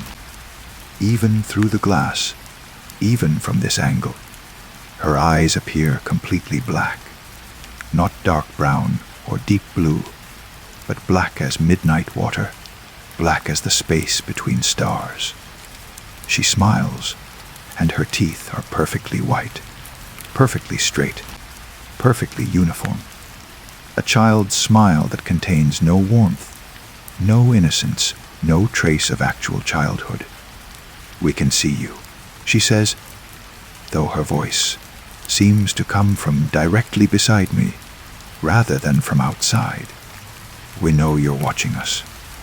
I let the curtain fall and step away from the window, my heart pounding so hard I can feel it in my throat. This is impossible, even if they could see me through the curtain. Their voices shouldn't carry into the house with such clarity, shouldn't seem to originate from inside the room. "Let us in." The boy's voice joins hers, and now both voices seem to be coming from everywhere at once. From the hallway, the kitchen, the stairs leading to the second floor. We're getting tired of waiting. The temperature continues to drop. I can see my breath with each exhalation, and frost is beginning to form on the inside of the windows. The heating system is still running. I can hear the furnace humming in the basement, but it can't keep up with whatever is draining warmth from the house. I grab a heavy blanket from the couch and wrap it around my shoulders, but the cold seems to seep through everything, settling into my bones with a supernatural chill that has nothing to do with weather. "We know you live alone."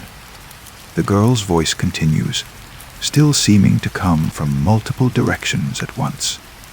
"We know you're afraid of us, but we can't hurt you unless you let us in." The phrasing strikes me as significant. Can't hurt me unless I let them in. Not won't hurt me, but can't, as if there are rules governing whatever they are. Limitations that require some form of permission or invitation. I think about vampire folklore, about entities that require invitation before they can cross thresholds. But these aren't vampires. They're children, or at least they appear to be. Children don't follow supernatural rules about invitations and thresholds. Do they? Please. The boy's voice now carries a note of what sounds like genuine sadness. "We just want to be warm. We've been cold for so long." The emotional manipulation is subtle but effective. Despite everything I've observed, despite the wrongness that emanates from them, like radiation, part of me responds to the plaintive quality in his voice. They're children, my teacher's instincts insist. Children who need help, regardless of how strange they appear. I find myself walking back toward the front door, drawn by a combination of professional obligation and simple human compassion.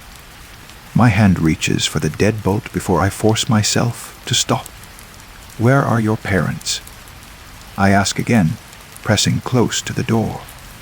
"They're waiting for us," the girl responds. "But first we need to come inside. We need you to say the words." "What words?" "Invite us in.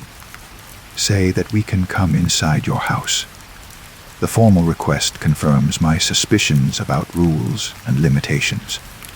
Whatever they are, they can't simply enter uninvited. They need permission, need me to speak some form of invitation that will allow them to cross my threshold. "Why?" I ask. "What happens if I invite you in?" Silence stretches between us, filled only by the sound of the furnace running and the whisper of cold air moving through the house. When they finally respond, both voices speak in unison. "Then we can help you." Help me with what? With being alone. The words hit me with unexpected force. I do live alone. Have lived alone for 3 years since my divorce. The isolation weighs, on me more than I like to admit, particularly during the long winter evenings when the house feels too large and too quiet. You won't be lonely anymore. The girl continues, her voice now warm and inviting. We can stay with you. We can keep you company. Forever, the boy adds. And there's something in his tone that makes the word sound less like a promise and more like a threat. I step away from the door, wrapping the blanket more tightly around my shoulders. The cold is becoming unbearable, and I can feel numbness creeping into my fingers and toes. Whatever effect these children are having on my house, it's getting stronger. Through the walls, I can hear them moving, not just standing on the porch anymore, but walking around the perimeter of the house. Footsteps circle the building with measured precision, and I track their progress by sound of the front porch, the side yard, the back deck, the other side yard, then back to the front. They complete the circuit 3 times before stopping. We know all the ways in. The girl's voice comes from directly outside my living room window, but we can only use the one you give us. I look toward the window, but the curtains are still drawn. How can she be right outside when I just heard her walking past moments ago? The footsteps suggested a normal walking pace, but she would have had to run to reach the window so quickly, unless there are more of them than I initially thought.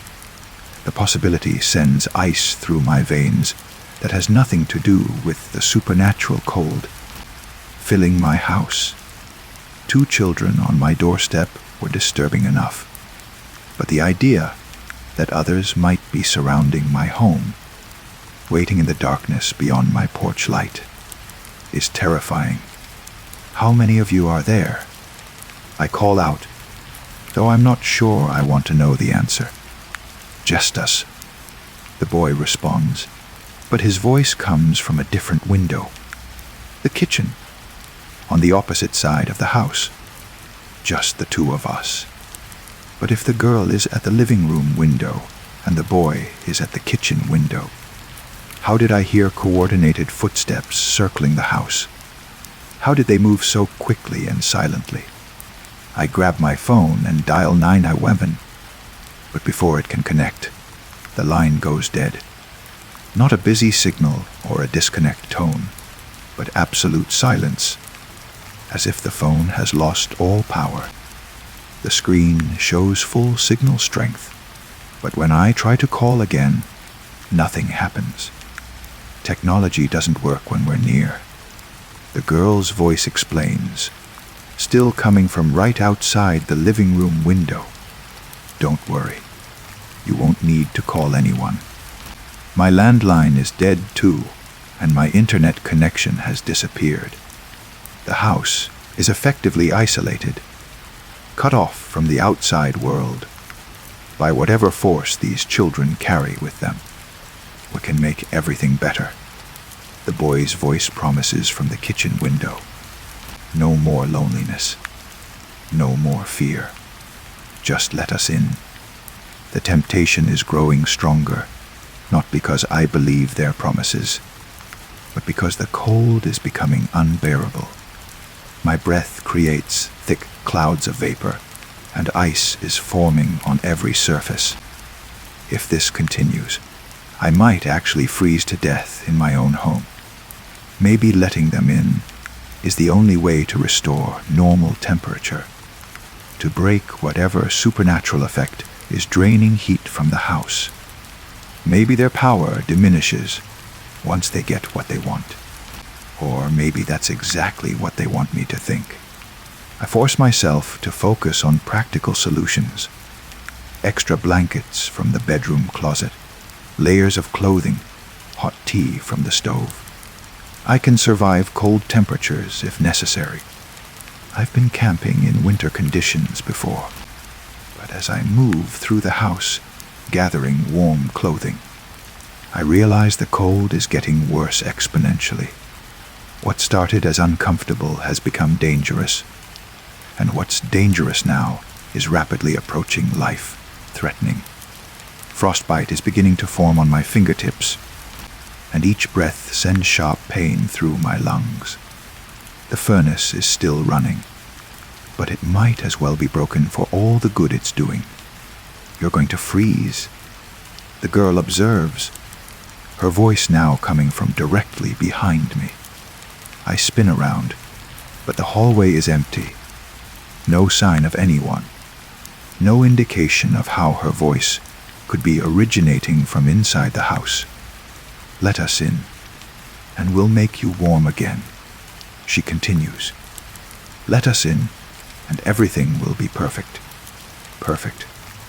The word echoes strangely, carrying implications I don't fully understand. Perfect for whom? Perfect in what way? I think about the stories I've heard over the years. Urban legends shared around campfires and passed along through internet forums. Black-eyed children who appear at doors and windows, asking for help, requesting entry. The stories never end well for those who let them inside. But stories aren't facts, and urban legends aren't reliable sources of information. These could simply be two lost children with a rare medical condition, victims of circumstances beyond their control. My paranoia might be preventing me from helping someone who genuinely needs assistance. The rational part of my mind wars with instincts that scream danger. I'm a teacher, trained to help children in crisis, but I'm also a human being with a strong survival instinct, and everything about this situation feels wrong on a fundamental level. Please. Both voices speak together, and now they're coming from directly outside the front door again. We're just children. We need help. Children. Yes, they appear to be children. But children don't manipulate technology with their presence. Don't create supernatural cold. Don't move with impossible speed and stealth. Whatever they are. Childhood might be only the facade they wear. The front door begins to vibrate, as if someone is pressing against it with tremendous force. The deadbolt holds, but the entire frame shudders with each pulse of pressure. They're trying to break in, abandoning their polite requests in favor of direct action. You have to invite us. The girl's voice carries a note of desperation now. The rules won't let us come in any other way. Rules. There are definitely rules governing, whatever they are, limitations that prevent them from simply taking what they want. But I don't understand the rules. Don't know what invitation would actually entail, or what would happen once they cross my threshold. The door shuddering stops, and silence returns. For a moment, I think they might have given up, moved on to find an easier target. But then I hear something that makes my blood freeze completely. Singing. Two young voices raised in harmony, performing what sounds like a lullaby. The melody is hauntingly beautiful, almost hypnotic in its repetitive structure. The words are unclear, but the emotional impact is immediate and powerful. I find myself relaxing despite the cold, despite the fear, despite every logical reason to remain alert. The song seems to bypass conscious thought and speak directly to something deeper, something that responds to the comfort implicit in a child's lullaby. My hand moves toward the front door locks without conscious direction. The singing continues, growing sweeter and more compelling with each verse. These are just children, my drowsy mind insists. Frightened children who need warmth and comfort. I'm reaching for the deadbolt when a new sound cuts through the lullaby. My smoke alarm, shrieking its warning through the house. The sudden noise breaks the spell of the singing, and I realize I was seconds away from opening the door. But why is the smoke alarm going off? I don't smell fire, don't see any signs of flame or smoke. I rush to the kitchen to check the stove, but everything is normal. The alarm continues its piercing cry, then stops abruptly.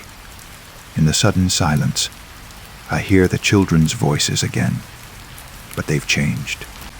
The sweet, hypnotic quality is gone, replaced by something that sounds almost angry. That was clever, the boy says, but it won't work again. How could they have triggered my smoke alarm? How could they know it would break their hypnotic influence? We don't like tricks, the girl adds, and her voice carries a petulant quality that sounds more genuinely childlike than anything I've heard from her before. We're trying to help you. Help me what? I call out, genuinely curious now about their motivations. Help you stop being afraid. They respond in unison. Help you stop questioning everything. Help you just let go. Let go. The phrase resonates with unexpected appeal. I've been afraid, have been questioning everything, have been fighting against something I don't understand. How much easier would it be to simply open the door, to trust that these children mean no harm, to stop resisting. The cold is becoming unbearable again, and my rational mind is growing sluggish from the temperature drop. Maybe resistance is pointless. Maybe I'm going to freeze to death. Anyway, and opening the door at least offers the possibility of survival. But as my hand reaches for the locks again, I catch a glimpse of my reflection in the hallway mirror. My face is pale with cold, my lips tinged blue, but my eyes are still my own, brown, human, filled with the fear and confusion of someone trying to make sense of an impossible situation. Not black, not empty, not devoid of everything that makes a person recognizably alive. I pull my hand back and wrap the blanket more tightly around my shoulders.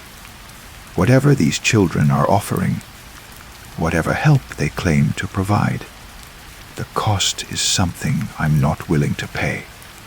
We know you're weakening. The girl's voice comes through the door, and now it sounds different again. Older, more calculating. The cold is draining your strength. Soon you won't be able to think clearly at all. She's right. The supernatural chill is affecting more than just my physical comfort. My thoughts are becoming fragmented. My decision-making process clouded by the body's desperate need for warmth.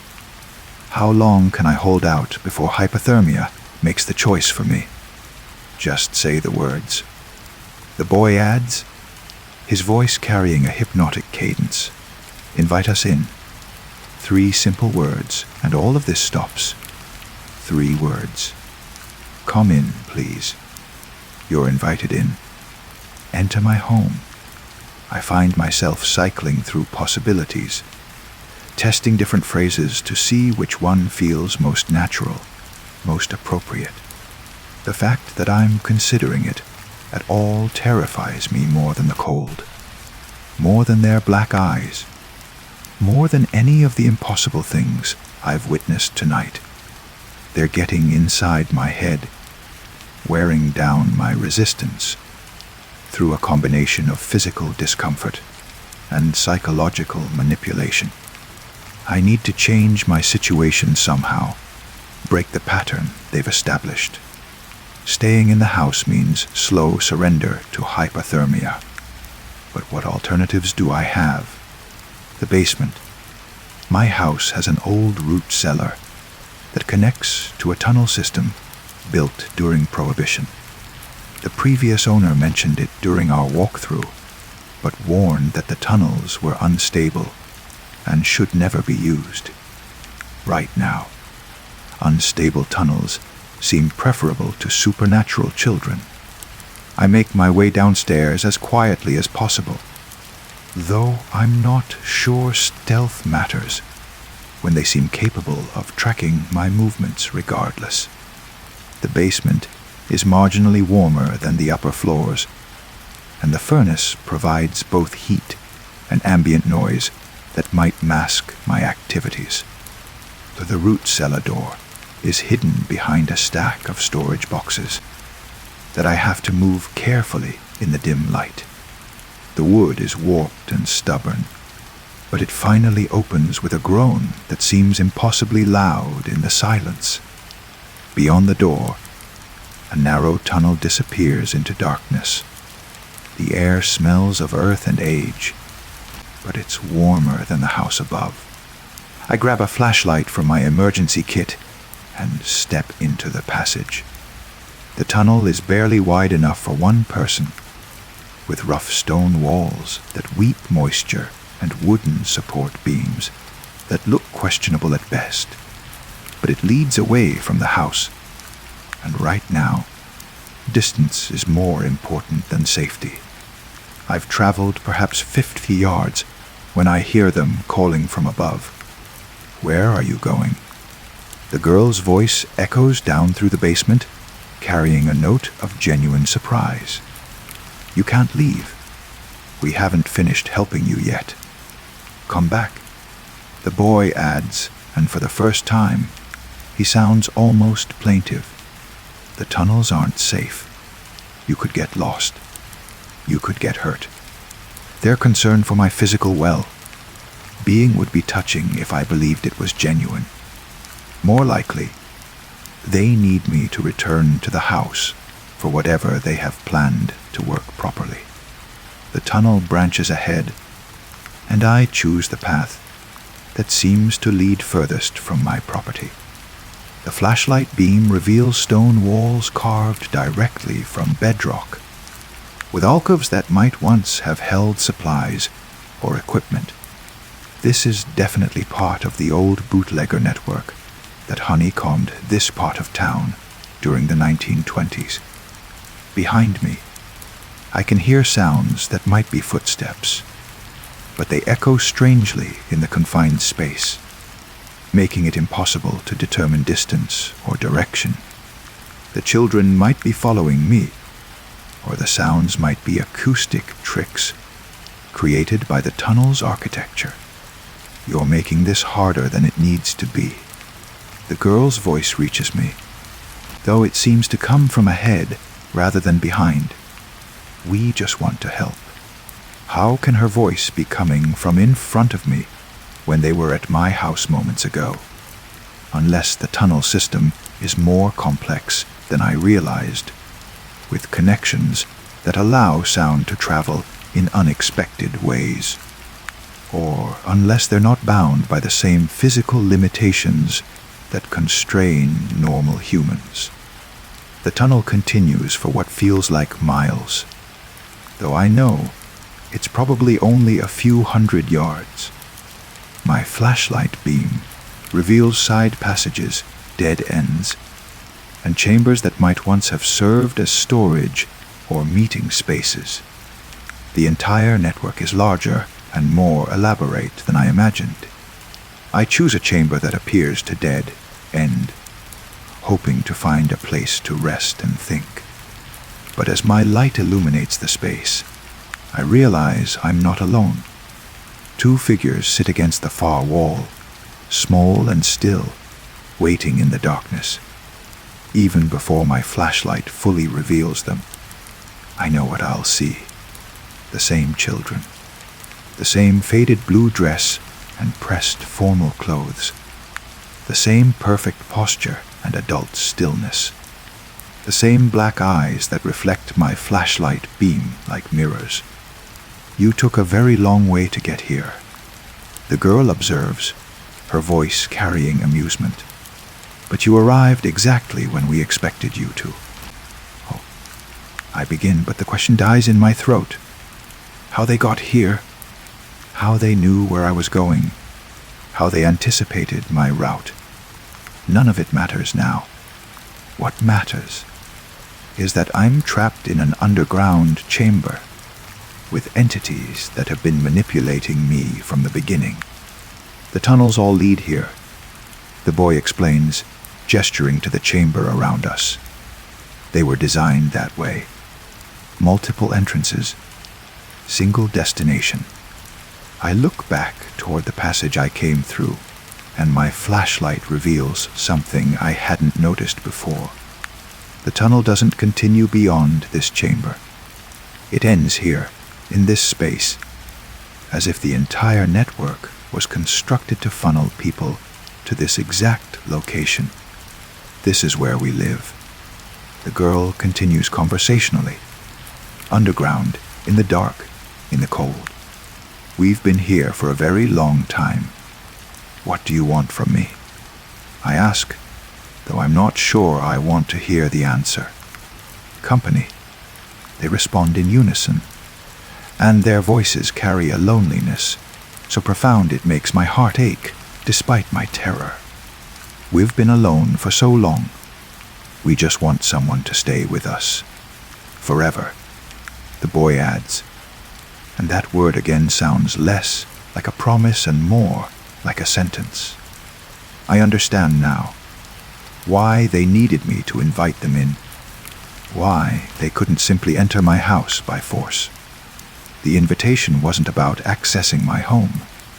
It was about accessing me, about creating a connection that would allow them to bring me here, to this place beneath the earth where they wait in eternal darkness.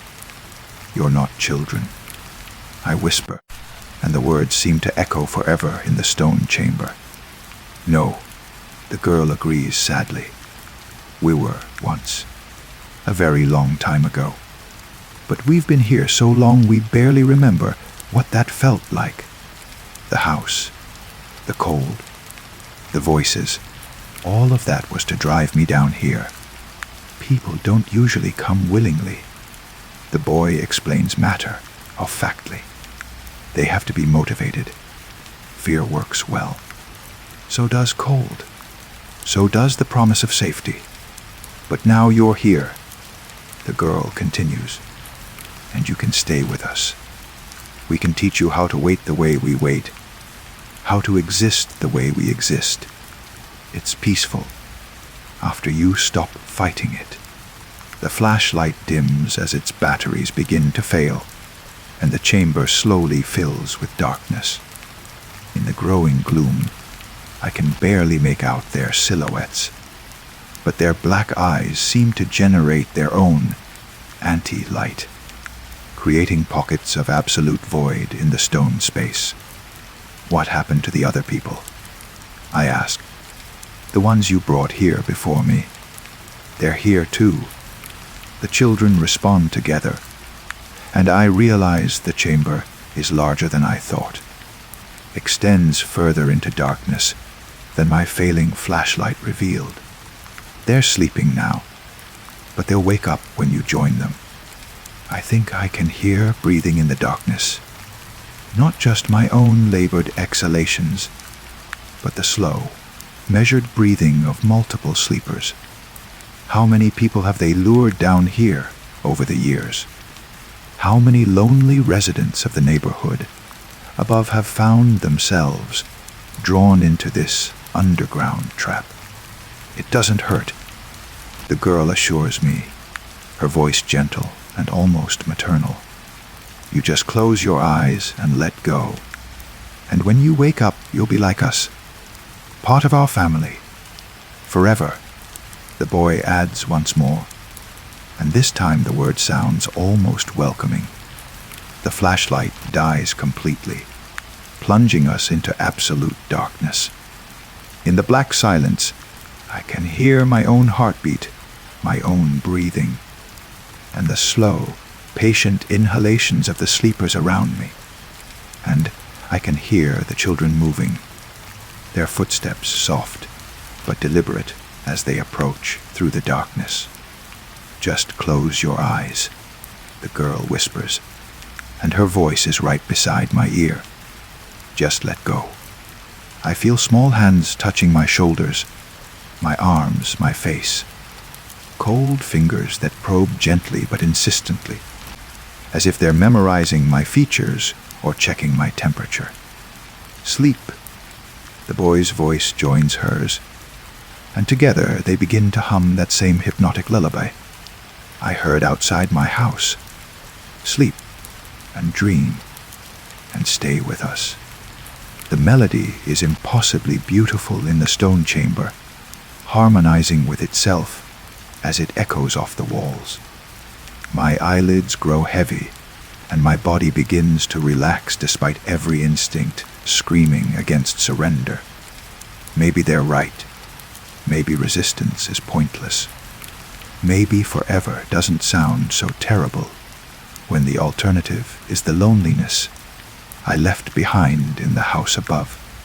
The humming grows louder, more encompassing, until it seems to come from the stone itself, from the earth around us, from the very air I'm breathing.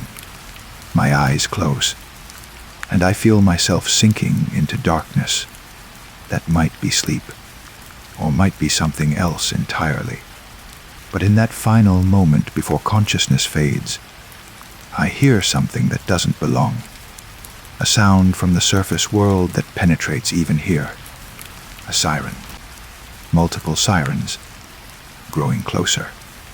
My smoke alarm didn't just interrupt their hypnotic singing earlier.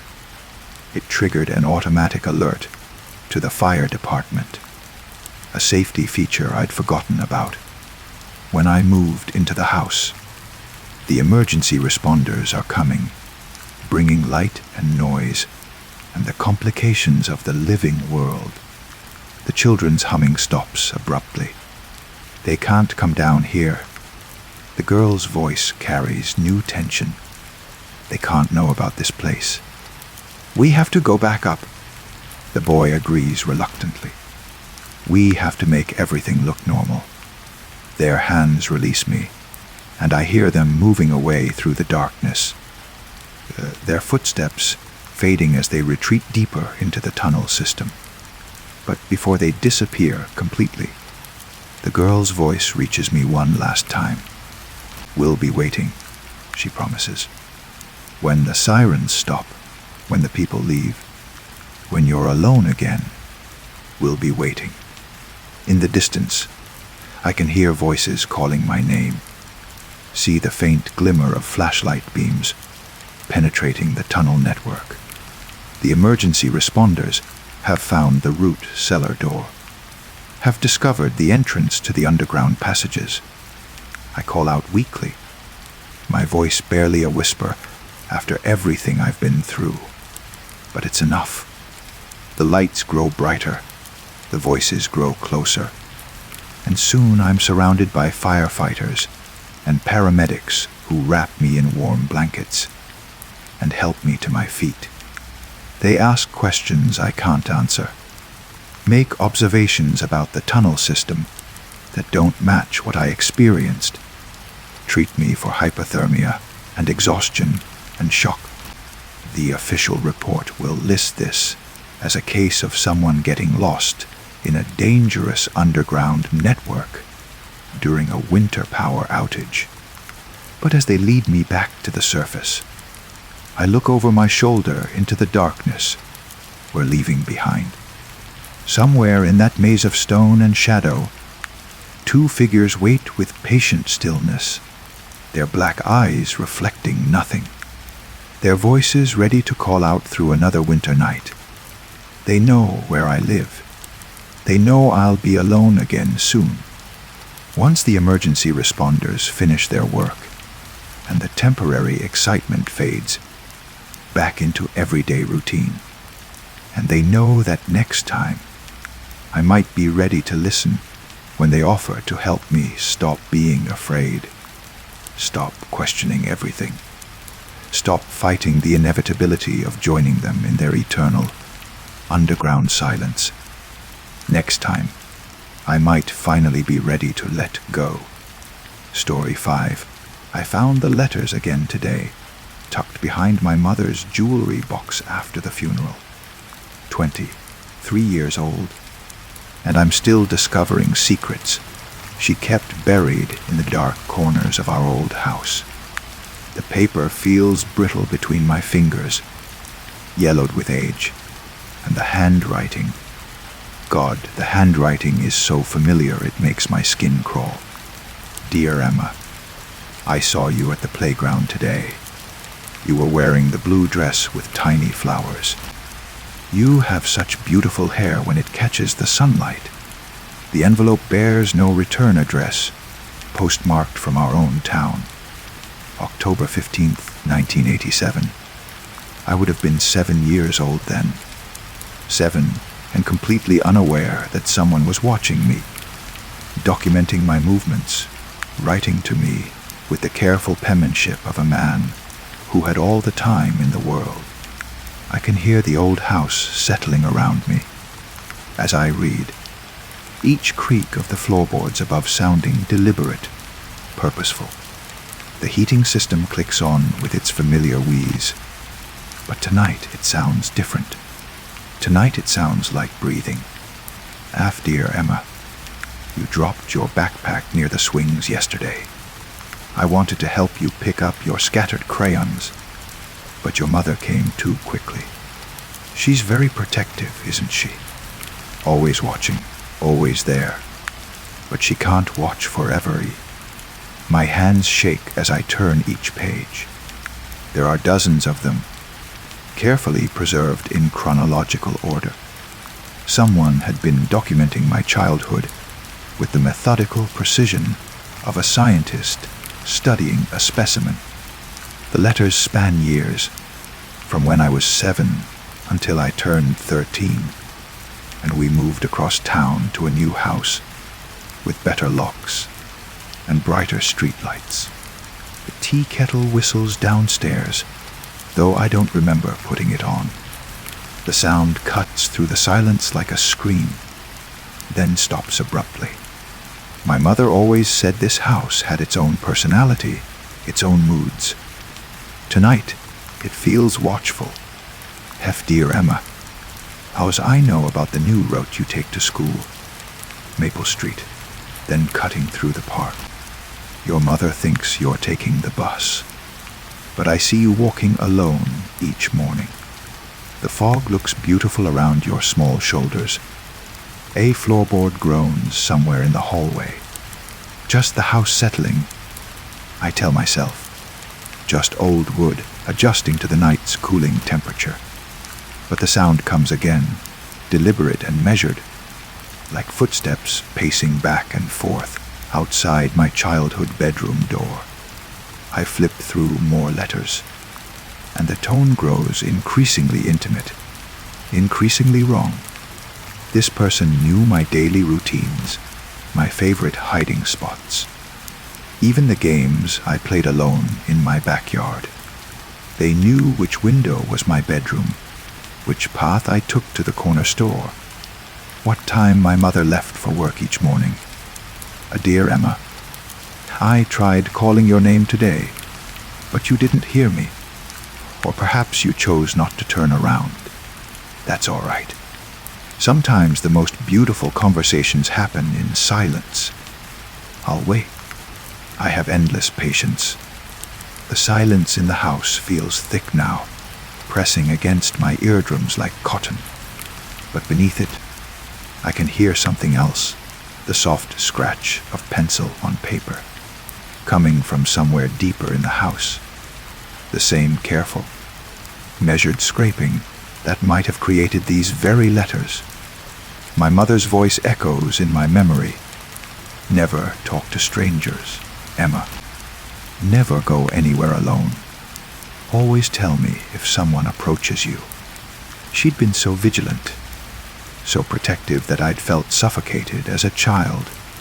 Friends would joke about my helicopter mother, the woman who seemed to have eyes in the back of her head. Now I understand why. Dear Emma, how your mother spoke to the police today. I saw the officers at your front door, taking notes, asking questions. She showed them something, photographs, perhaps. It doesn't matter. They can't protect what they can't see. and I've become very good at being invisible. The scratching sound stops. The house holds its breath, and so do I. In the silence, I can hear my own heartbeat, rapid and irregular, mixing with the distant hum of the refrigerator downstairs. Or is it humming? The sound wavers, almost like someone humming a lullaby just out of earshot. Dear Emma, we moved away in such a hurry. No forwarding address, no goodbye. Your mother thinks distance will solve everything, but some connections transcend geography. Some bonds are stronger than locks and new addresses and unlisted phone numbers. That's when I notice the envelope at the bottom of the box. It's newer than the others, the paper crisp and white. The postmark is from last week, 3 days after my mother's funeral, 3 days after the obituary ran in the local paper, listing me as the surviving daughter, along with our current address. My fingers tremble as I open it. S. Dear Emma, Eva, welcome home. The scratching sound starts again, closer now. It's coming from the wall behind me, the shared wall with the room that used to be my mother's study. Scratch, scratch, pause. Scratch, scratch, pause. Like someone writing in careful, measured strokes. I press my ear against the cold wall and listen. The scratching stops. Then, so soft, I almost miss it, I hear breathing. Steady, patient breathing from the other side of the wall. But that room is empty. Has been empty since Mom died. I cleared it out myself, donated all her books and papers to the library. There's nothing in there but dust and old carpet stains. Dear Emma, you're reading this now, aren't you? I can feel your attention like sunlight on my face. After all these years, after all this waiting, you've finally come back to me. Your mother tried so hard to keep us apart, but she's gone now, isn't she? Gone, and we're finally alone. I've been staying in her study, you know. Such a cozy room, with its view of your old bedroom window. The locks were surprisingly easy to manage, and she never did fix that loose board in the back porch. I've been waiting here for you to come home, watching you sort through her things, learning your new routines. Vav, you still have beautiful hair, Emma. It still catches the light the same way. The breathing through the wall grows louder, more deliberate. I can hear the soft creak of someone shifting their weight, the subtle scratch of fabric against the wall. Someone has been living in there, watching me through the thin partition between the rooms. My mother's protection hadn't been paranoia after all. It had been necessary, vital. The only thing standing between me and something patient and persistent and wrong. And now she's gone, and I'm here alone, and the thing that wrote these letters has been waiting. Dear Emma, don't be afraid. After all these years of correspondence, we're finally going to meet properly. I have so much to show you, so many memories to share. I've kept everything. You know, photographs, recordings, little treasures from when you were small. I know you've been reading my letters. I can hear you breathing through the wall, just like I've been listening to you. We're both here now, separated by just a few inches of plaster and wood. Isn't it wonderful how close we've always been? Off turnaround, Emma. I think it's time we finally said hello. The scratching stops. The breathing stops. The old house seems to hold its breath, waiting. Behind me, I hear the soft whisper of a door opening. The door to my mother's study, the room I thought was empty. Of the room where someone has been living and waiting and watching. I don't turn around. Not yet. because once I do, everything changes. Once I turn around, the 23 years of protection my mother built around me crumbles, and I have to face whatever has been patient enough to wait this long. The floorboards behind me creak softly, deliberately. 1 step, 2 steps, 3. "Hello, Emma," says a voice I've never heard but somehow recognize, gentle and familiar and completely wrong. "I've missed you so much." I close my eyes and listen to the house around us, to the settling wood and shifting shadows. Somewhere in the distance, a clock ticks steadily, marking time that no longer seems to move forward, but circles back on itself, trapping us in this moment where childhood fears meet adult understanding. The voice speaks again, closer now, and I can feel breath on the back of my neck. "Don't you want to turn around? After all this time, after all my letters, I have so much to tell you, Emma. So much we need to catch up on." And in the darkness behind my closed eyes, I realize that some pen-pal relationships are never meant to end. Some correspondence continues long past childhood, long past protection, long past the point where anyone can save you from the patient attention of someone who has been writing your name in careful, measured strokes for 23 years. The house settles around us with a sound like sighing, and I finally begin to turn around. Story 6. The phone calls began on a Tuesday night in December, 3 days after I moved into the apartment on Cedar Street. I had been asleep for perhaps 2 hours when the ringing pulled me from dreams I couldn't remember. The sound was harsh and intrusive in the darkness, cutting through the silence like a blade through silk. I fumbled for my cell phone on the nightstand, but the screen remained dark. The ringing continued, and I realized it was coming from the landline in the kitchen, a service I hadn't ordered and didn't remember connecting. The previous tenant must have forgotten to cancel it. By the time I stumbled through the dark apartment to the kitchen, the ringing had stopped. The red light on the answering machine blinked once, indicating a message, but when I pressed play, there was only the sound of breathing. Slow, deliberate breaths that lasted exactly 30 seconds before the line went dead. I unplugged the phone from the wall. Wednesday night, it rang again. This time I was reading in bed when the sound echoed through the apartment. Impossible. Of course, the phone was disconnected, sitting on the counter where I had left it the night before.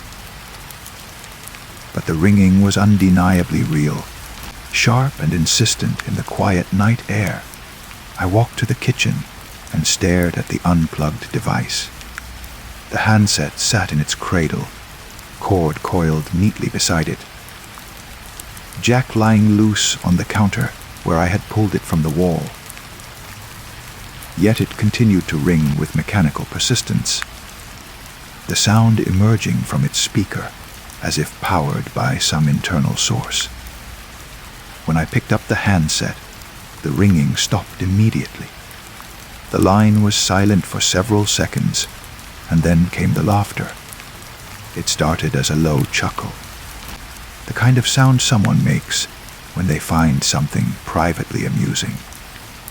But it gradually intensified, becoming a full-throated laugh that seemed to echo from somewhere far away. Not the laughter of joy or humor, but something else, something that made my skin crawl with its hollow emptiness. I hung up immediately, then carried the entire phone to the closet and buried it under a pile of winter coats. Thursday night brought no relief. The ringing penetrated through the closet door, through the heavy coats, through the walls themselves. It seemed to vibrate in the air around me, as if the sound was being generated by the apartment itself rather than any physical device. I tried covering my ears, but the ringing came from inside my head as much as from outside it. When I answered, and I had to answer, the sound was driving me to distraction. The laughter was louder this time, more confident. It filled the line completely, drowning out even the sound of my own breathing. But underneath the laughter, I began to hear something else. Whispers, words I couldn't quite make out, spoken in voices that sounded almost familiar. Friday night, I tried leaving the apartment. I went to a late movie, then to an all-night diner, then drove aimlessly through empty streets until nearly dawn. But when I finally returned home, exhausted and hoping I had somehow escaped whatever was happening, the answering machine light was blinking. 7 messages. Each message was the same. 30 seconds of that hollow laughter, followed by whispers I still couldn't understand. But they were getting clearer. By the 7th message, I could almost make out individual words, fragments of sentences that seemed to be directed at me personally. Knows we're here. Never alone. Listening, always listening. I erased all the messages and tried to sleep. But my dreams were filled with the sound of laughter, echoing through endless corridors. Saturday, I researched the apartment's history. The Cedar Street building had been constructed in 1924, converted to apartments in the 1960s. My unit had housed dozens of tenants over the decades, but I could find no record of anything unusual. No unexplained deaths, no strange occurrences reported in local newspapers. Just the ordinary turnover of urban living, people moving in, people moving out, the steady rhythm of transient lives. But when I spoke to Mrs. Chen next door, an elderly woman who had lived in the building for 30 years, her expression grew troubled. The phone calls, she said simply when I mentioned the strange occurrences. You're getting them too. She invited me in for tea, and in her small, meticulously clean living room, she told me about the previous tenants of my apartment. How they had all complained of nighttime calls with no identifiable caller. How the phone company had been contacted repeatedly, lines checked, numbers changed, service disconnected entirely, but the calls always continued.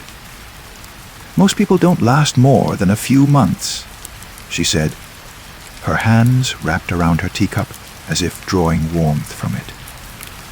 They get tired of the sleep deprivation, the constant intrusion.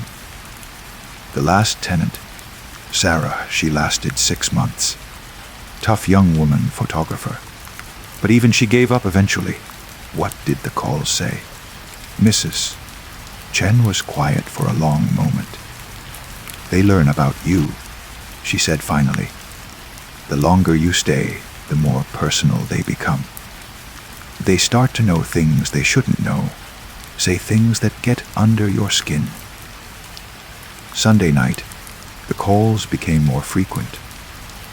Instead of one call in the early morning hours, the phone rang every hour on the hour from midnight until dawn. Each time, the pattern was the same. The hollow laughter followed by whispers that were becoming increasingly clear and increasingly disturbing. By the 3rd call, I could understand full sentences. We know about the job interview you're nervous about. We know about the letter you never sent to your father. We know about the dreams you have where you're falling. By the 5th call, the whispers had become a chorus, multiple voices speaking in unison, reciting details of my life with unsettling accuracy. We know about the scar on your left knee from when you were 7. We know about the book you stole from the library in high school. We know about the way you count ceiling tiles when you can't sleep. These weren't things I had told anyone, weren't facts that could be researched or discovered through normal means. They were private memories, personal quirks, the small secrets that make up the intimate landscape of a single life. Monday night, I tried recording the calls. I set up my phone to record the landline conversations, determined to capture evidence of what was happening. When the phone rang at its usual time, I answered immediately and held my cell phone close to the receiver. The laughter came as expected, followed by the whispers. But when I played back the recording later, there was only silence. The file showed the correct duration, 30 seconds, but contained no sound whatsoever. It was as if the voices existed only in the moment of hearing them, refusing to be captured or preserved. Tuesday brought a new development. The phone rang during the day. Not in the deep hours of night, when the mind is vulnerable to suggestion and fear, but at 3 in the afternoon while I was working from home. Sunlight streamed through the kitchen window, illuminating dust motes that danced in the warm air. The normal world surrounded me, traffic sounds from the street, the neighbor's television, the hum of my refrigerator. Yet when I answered, the voices were clearer than they had ever been. "We've been patient," they said in their eerie unison. "We've been introducing ourselves slowly, helping you adjust. But it's time for the next phase." "What do you want?" I asked, my voice barely above a whisper, despite the daylight courage I had hoped to feel. "We want to help you understand," the chorus replied. "You think you're alone in that apartment, but you're not. You've never been alone. We've always been here, watching, listening, learning about you.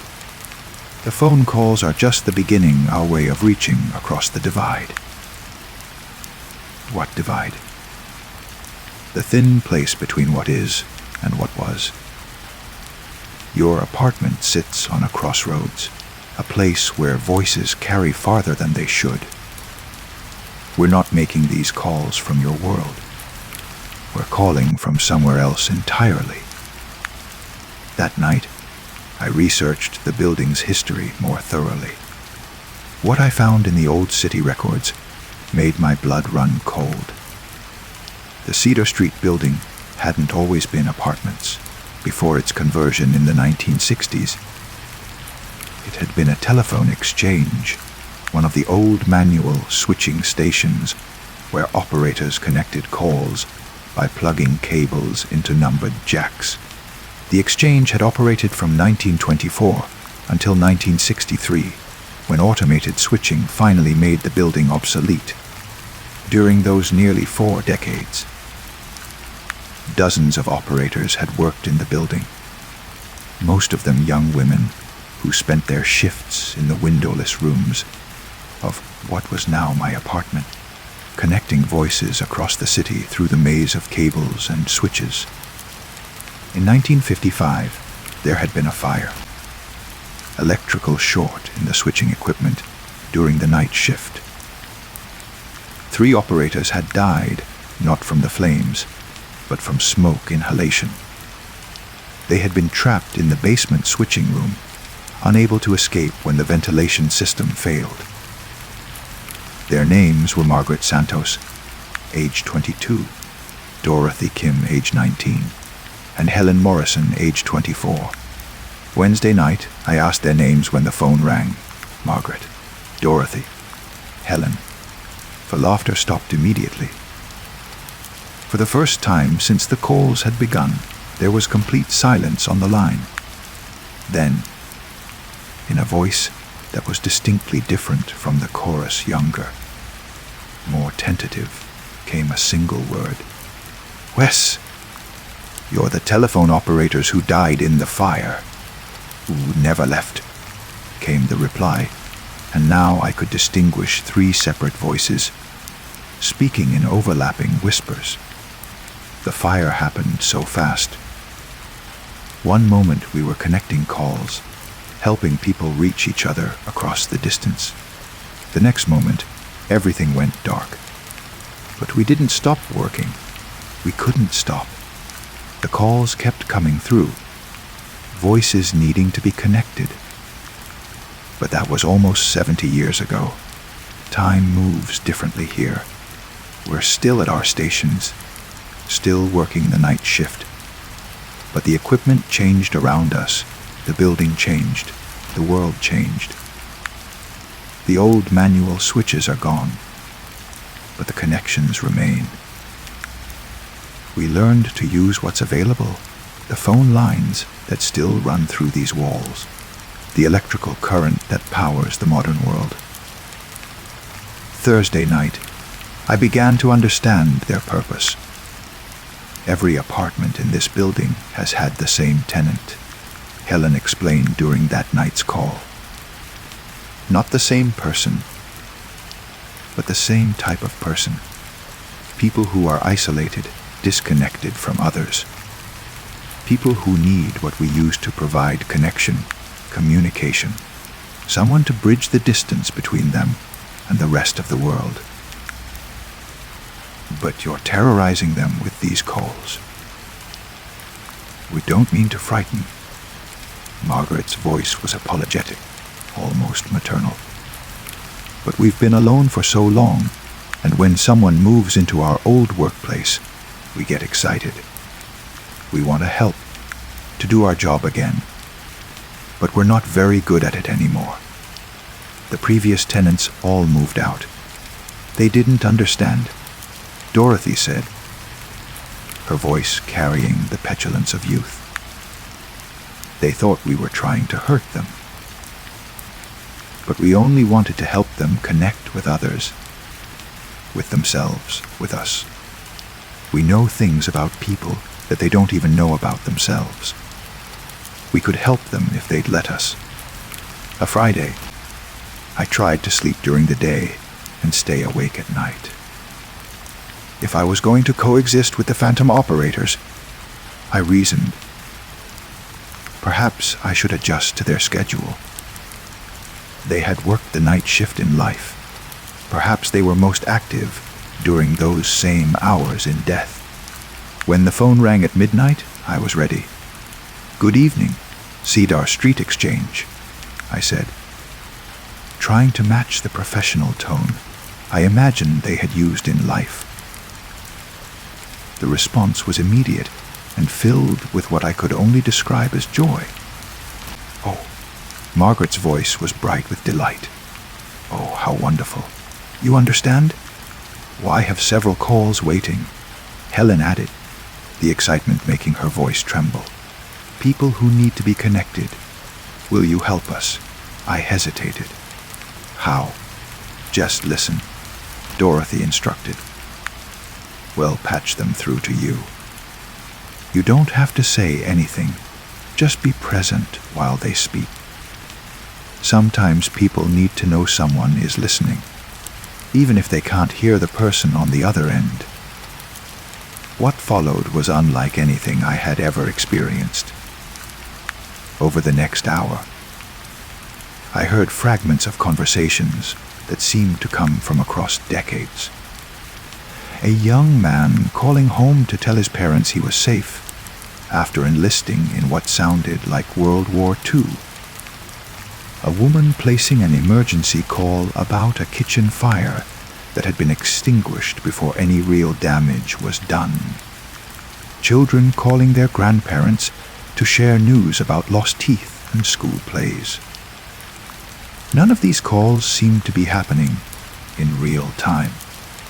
They felt like echoes, memories of connections that had been made long ago through the old manual exchange. but they were vivid and immediate, as if the voices were speaking directly to me across the years. These are calls you handled when you were alive. Some of them. Helen replied during a brief pause between connections. Others are calls we wished we could have connected, conversations we hear drifting through the lines. The building holds onto voices, you see. Strong emotions, important messages. They leave impressions that we can still access. Saturday night brought more recent calls. These were different from the historical echoes. Contemporary voices speaking about modern concerns, job interviews, and relationship troubles, medical appointments, and family conflicts. But they all shared a common thread: loneliness. These were people calling late at night, reaching out across the electronic distance in search of human connection. These are happening now, I asked. Tonight, yes. People all over the city, making calls they hope will bridge the gap between themselves and others. We can hear them all. Every voice that travels through the telephone networks. Most of the calls connect normally, automatically. But some of them need special attention. As if to demonstrate, they patched through a call that made my heart ache with recognition. An elderly man's voice, shaky with age and uncertainty. Hello, is anyone there? I know this is probably a wrong number, but I just wanted to hear another human voice tonight. My wife passed last month, and the house is so quiet. If you could just stay on the line for a moment. Without thinking, I spoke. I'm here. You're not alone. The silence that followed was profound. Then, in a voice thick with gratitude, thank you. Thank you so much. The call lasted perhaps 10 minutes. We didn't exchange names or personal details. I simply listened as he talked about his wife. They're 53 years together. The way the silence had become his constant companion. When he finally said goodbye, his voice was steadier, warmer. That was beautiful, Margaret whispered after the connection ended. That's what we used to do, not just connect the calls, but care about the people making them. Sunday night, I volunteered to help with more calls. The operators, I had stopped thinking of them as ghosts or phantoms, guided me through conversation after conversation. A teenager afraid to tell her parents about a mistake she had made. A middle-aged man contemplating a career change. A woman sitting alone in a hospital waiting room, hoping for good news about her daughter's surgery. Each call required something different from me. Sometimes I just listened. Sometimes I offered gentle encouragement. Sometimes I simply confirmed that yes, someone was there. Someone cared enough to stay on the line.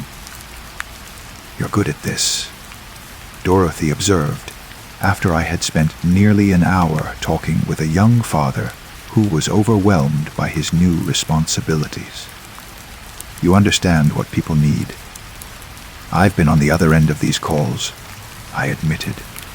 The lonely ones, the desperate ones. The calls you make when you just need to know you're not invisible. Monday, I began to look forward to the phone ringing. My sleep schedule had completely inverted. I slept during the day and spent my nights answering calls with the help of my phantom operators. My work, freelance graphic design, was flexible enough to accommodate the change, and I found I was more creative during daylight hours after spending the night engaged in deep human connection. The calls varied wildly. Some were brief, just long enough for someone to know they had been heard. Others lasted hours, meandering conversations that covered everything from childhood memory to philosophical questions about the nature of existence. Where do these calls come from? I asked Margaret during a quiet moment between connections. Everywhere, she replied. The telephone network is vast and complex, but at its heart, it's still the same system we worked with decades ago. Voices traveling along wires, seeking connection. We've learned to tap into that flow, to find the calls that need special attention. But how do you know which ones need help? Loneliness has a particular sound, Helen explained. Desperation has a frequency. When someone is reaching out not just to communicate, but to feel human, their voice carries a different quality. We've become very good at recognizing it. Tuesday brought an unexpected call. Good evening, Cedar Street Exchange. I answered as usual. But instead of the operators patching through a call, I heard Margaret's voice directly. We have someone special for you tonight. Someone who's been trying to reach you specifically. Trying to reach me. A call from your own past. Someone who dialed your number years ago, but never got through. The connection clicked, and I heard a voice I hadn't expected to hear again, my own voice, younger and more uncertain than I remembered. Dad, my teenage self was saying. I know you're probably asleep, and I know we haven't talked much since the divorce, but I wanted to tell you that I miss you, and I'm sorry we grew apart, and I hope maybe we can try again sometime. I remembered making this call. I was 17, sitting in my childhood bedroom after a particularly difficult day, desperate to reconnect with my father after years of stilted conversations and missed opportunities. I had dialed his number, but hung up before it could ring, too afraid of rejection to follow through. Except apparently the call had gone through somewhere, somehow. It had traveled through the telephone network and lodged itself in the memory of the old exchange, waiting decades for the right moment to be completed. I'm here, I whispered, tears streaming down my face. I'm listening. I talked to my 17-year-old self for nearly an hour, saying all the things I wished my father had said to me that night, offering comfort and understanding, validation and hope, bridging a gap that had existed in my heart for over 2 decades. When the call ended, I sat in the dark kitchen, overwhelmed by the healing I had just experienced. That's our real job, Helen said softly. Not just connecting people to others, but helping them connect with parts of themselves they've lost or forgotten. Wednesday night, I understood the true nature of my situation. You chose me specifically, didn't you? I asked during the evening's first call. This apartment, these phone calls, it wasn't random. We needed someone who understood loneliness, Margaret replied. Someone who had spent years feeling disconnected from others, who knew what it was like to reach out and find no one there. Someone who could recognize the importance of simply being heard. The previous tenants, why did they leave? They were afraid, Dorothy said sadly. They heard the calls as intrusions rather than invitations. They thought we were haunting them when we were actually trying to recruit them. Recruit them for what? To help us with our work, Helen explained. The telephone network never stops. Every night, thousands of people make calls they desperately need someone to answer. Calls for help, for comfort, for connection. The automated systems can connect the technical aspects, but they can't provide the human element, the warmth, the understanding, the simple presence that transforms a call from mere communication into genuine connection. Thursday, I made a decision. I want to stay. I told them during that night's session, I want to help with the calls, to be part of what you're doing here. The silence that followed was filled with such profound joy that I could feel it through the phone line. "Are you sure?" Margaret asked. "It means giving up normal sleep schedules, normal social patterns. It means your life will be built around being available for people who need you most during their darkest hours."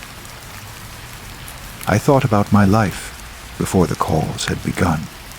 The isolation disguised as independence, the surface-level relationships, the constant feeling that I was somehow missing the deeper connections that made life meaningful.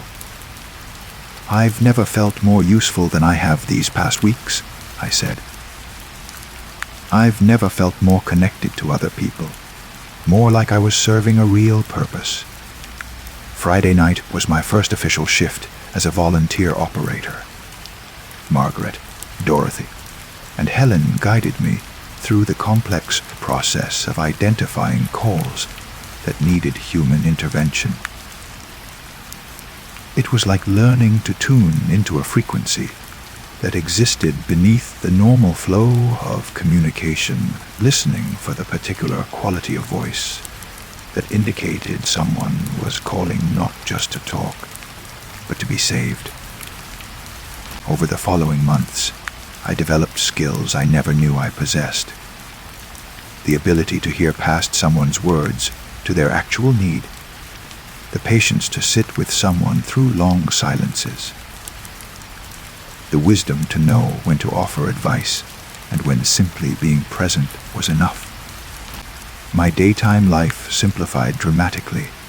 I worked enough to pay my bills, maintained minimal social connections, and spent most of my waking hours preparing for the night shift. But far from feeling like a sacrifice, this felt like the most authentic version of myself I had ever discovered. 6 months later, I received a letter from the building management. They had been contacted by several potential tenants interested in my apartment, people who had heard about the unique character of the building and specifically requested my unit. The letter politely inquired whether I might be interested in moving to a different apartment in the building, one that would offer me more space and better amenities. I wrote back immediately, declining the offer and requesting a long-term lease renewal. That night, I shared the letter with my phantom colleagues. "They're trying to find your replacement," Helen observed. "There's always someone who needs what we offer: connection, purpose, the chance to make a real difference in people's lives. And I'm not ready to leave. And we're not ready for you to leave."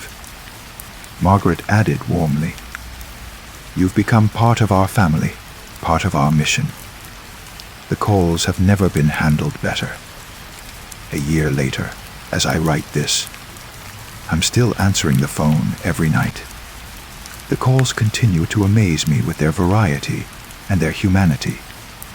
Last week, I spent 3 hours talking with a young mother who was struggling with postpartum depression. 2 nights ago, I helped an elderly woman work through her fears about moving to assisted living. Tonight, I'll answer whatever calls come through, offering whatever each person needs, sometimes advice, sometimes comfort, always the simple gift of being heard. The apartment on Cedar Street has become more than my home. It's become my calling. The phone that once terrified me with its mysterious rings now represents connection in its purest form, the technology that allows human voices to reach from any distance, to find an understanding and compassion. Sometimes, during the quiet hours before dawn, when the calls slow down, I hear Margaret, Dorothy, and Helen talking among themselves. Their voices carry a contentment I never heard in those first frightening weeks. They have found their purpose again, their reason for remaining tethered to this world. And I have found mine as well. The phone is ringing now. Time to answer. Story 7. The estate sale notice mentioned nothing about a phonograph. But there it sat in the corner of the deceased woman's living room, like a wooden altar to forgotten sound. The Edison cylinder machine was older than anything else in the house. Genuine 19th century craftsmanship with brass fittings that still held their luster despite decades of apparent neglect. I had come looking for vintage books, perhaps a few interesting pieces of costume, jewelry for my wife, but the phonograph drew me across the room with magnetic insistence. My fingertips traced the smooth walnut cabinet, feeling the slight vibration that seemed to emanate from within, as if some internal mechanism continued to run even without power. Fascinating piece, said the estate sale coordinator, appearing beside me with the practiced stealth of someone accustomed to reading customer interest. Mrs. Hartwell claimed it still worked, though I have to admit we haven't tested it. She was quite particular about that machine, said it had been in her family for generations. The asking price was surprisingly reasonable, almost suspiciously so. Within an hour, I had arranged for delivery to my home, driven by an enthusiasm I couldn't entirely explain. There was something about the phonograph that spoke to a deeper part of my consciousness, a hunger for authentic experience in an increasingly digital world. The delivery men placed it in my study, positioning it near the window where late afternoon sunlight could warm the wood grain and illuminate the brass nameplate. Edison Standard Phonograph, Model A, 1898. Included in the purchase were 24 wax cylinders, each carefully labeled in the spidery handwriting of someone long dead. Chopin Waltz, wedding anniversary, birthday wishes, and other domestic recordings that painted a picture of a family that had embraced this new technology with domestic enthusiasm. That evening, after my wife had gone to bed, I found myself alone with the machine and an overwhelming curiosity about the voices it held within its mechanical memory. I selected a cylinder labeled simply "Evening Music" and carefully fitted it to the spindle, following the operating instructions I had found online. The needle touched the wax surface with a barely audible whisper, and then the phonograph began to sing. The sound quality was exactly what I expected. Thin, distant, wrapped in the surface noise that characterizes all early recordings. But beneath the mechanical limitations, I could hear something remarkable, a woman's voice, clear and strong, singing a lullaby I almost recognized.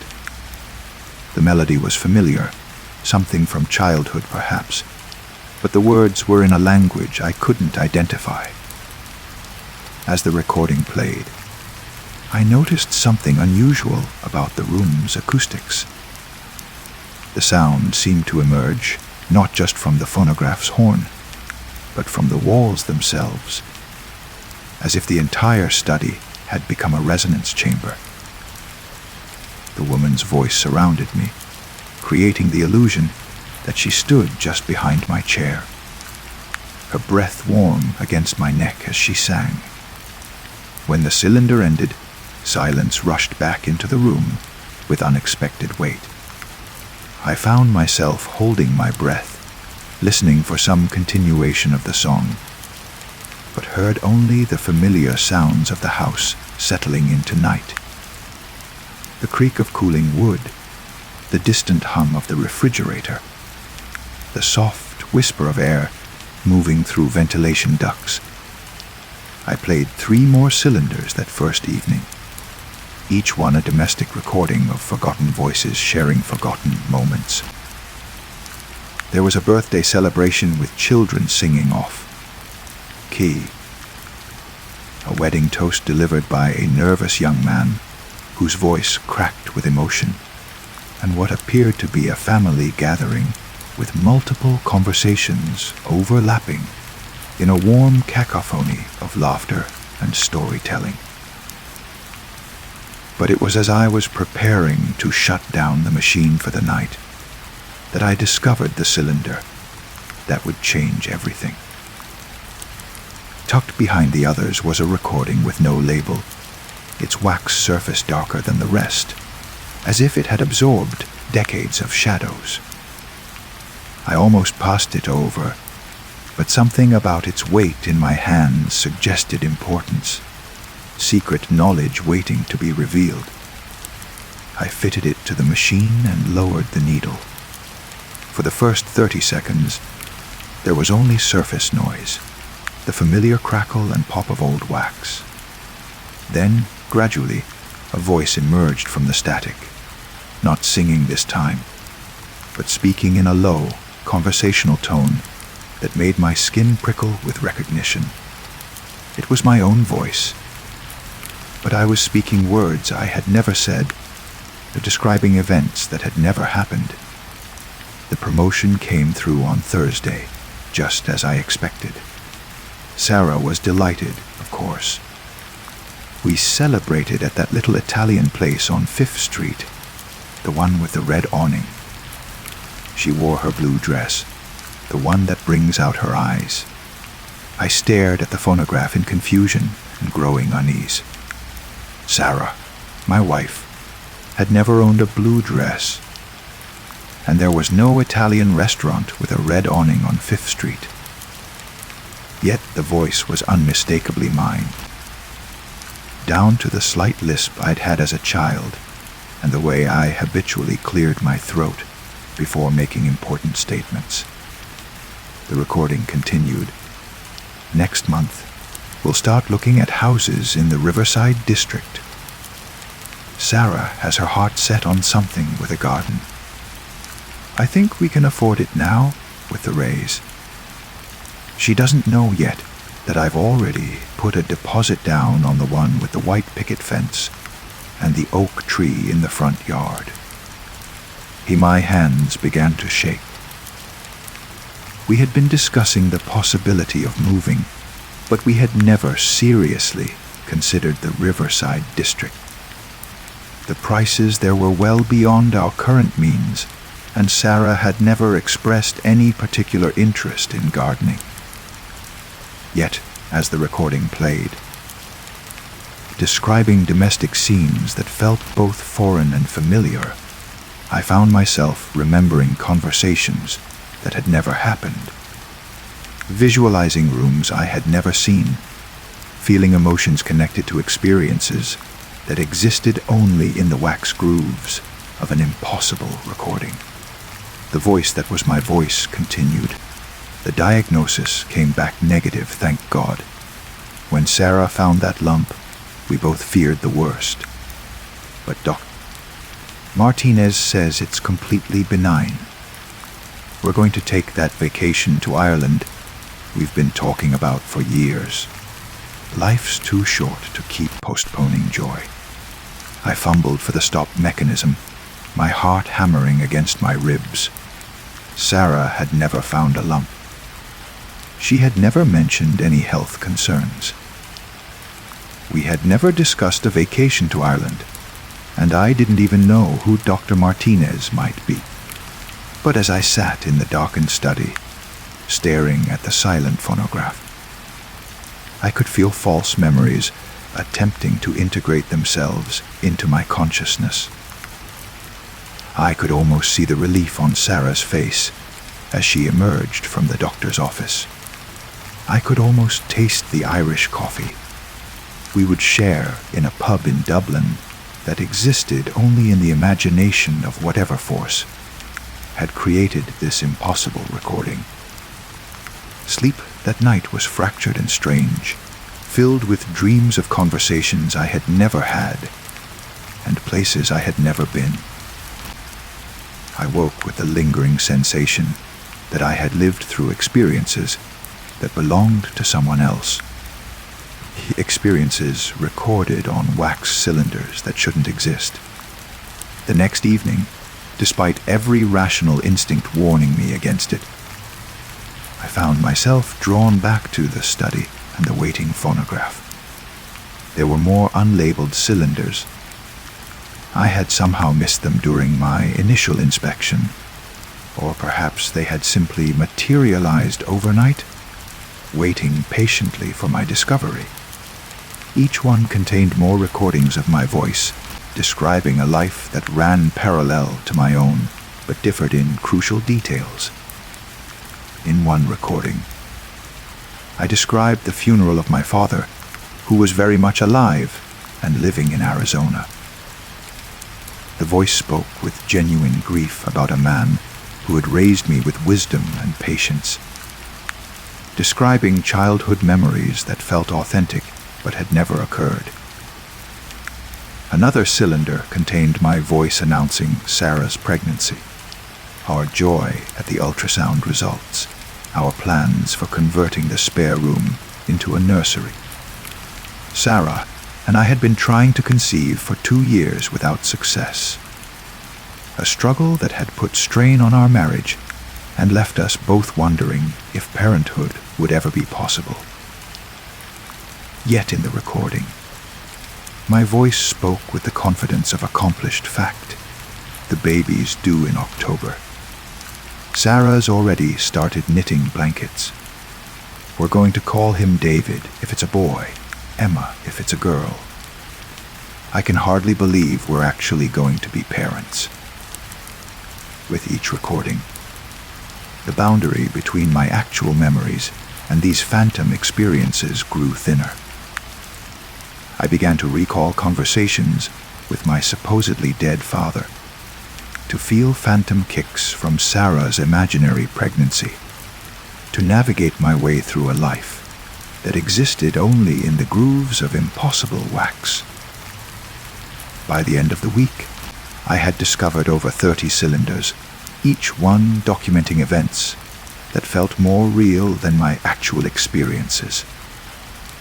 The phonograph seemed to be recording not what was, but what could be. Potential futures spinning themselves into existence through the alchemy of sound and wax. But it was the final cylinder that revealed the true horror of what I had invited into my home. This last recording was different from the others. My voice spoke not of past events or ongoing situations, but of tomorrow. Specifically, of what I would do tomorrow evening at precisely 8:30 p.m. I know Sarah suspects something, my voice said with calm certainty. She's been watching me carefully all week, noticing my distracted behavior, my increased interest in spending time alone in the study. Tomorrow night, she'll confront me about it. She'll accuse me of having an affair, of hiding something from her. My mouth went dry as the recording continued with prophetic precision. I'll try to explain about the phonograph, about the recordings, but she won't believe me. How could she? It sounds like madness even to me. She'll threaten to leave, to stay with her sister, until I come to my senses. That's when I'll make the mistake that destroys everything. The voice paused, and in that silence I could hear my own ragged breathing, could feel sweat beading on my forehead despite the cool evening air. I'll try to prove it to her by playing one of the recordings. I'll choose the one about her pregnancy, thinking it will make her happy to hear about a future where we finally succeed in having a child. But when she hears my voice describing intimate details of a pregnancy that hasn't happened, speaking with knowledge of her body that she hasn't shared with me, she'll realize that something fundamental has gone wrong with reality. The look in her eyes will be the worst thing I've ever seen. Not anger, but genuine fear of the man she thought she knew. My hands were shaking so violently, I could barely grip the phonograph's controls.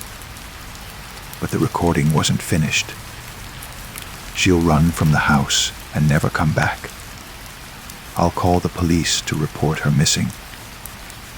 But they'll find her at her sister's house, and she'll tell them she's afraid of me, that I've been acting strangely, that I seem to know things about her that I shouldn't know.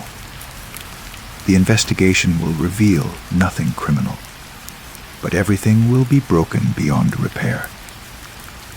The cylinder continued spinning, but my voice had stopped speaking.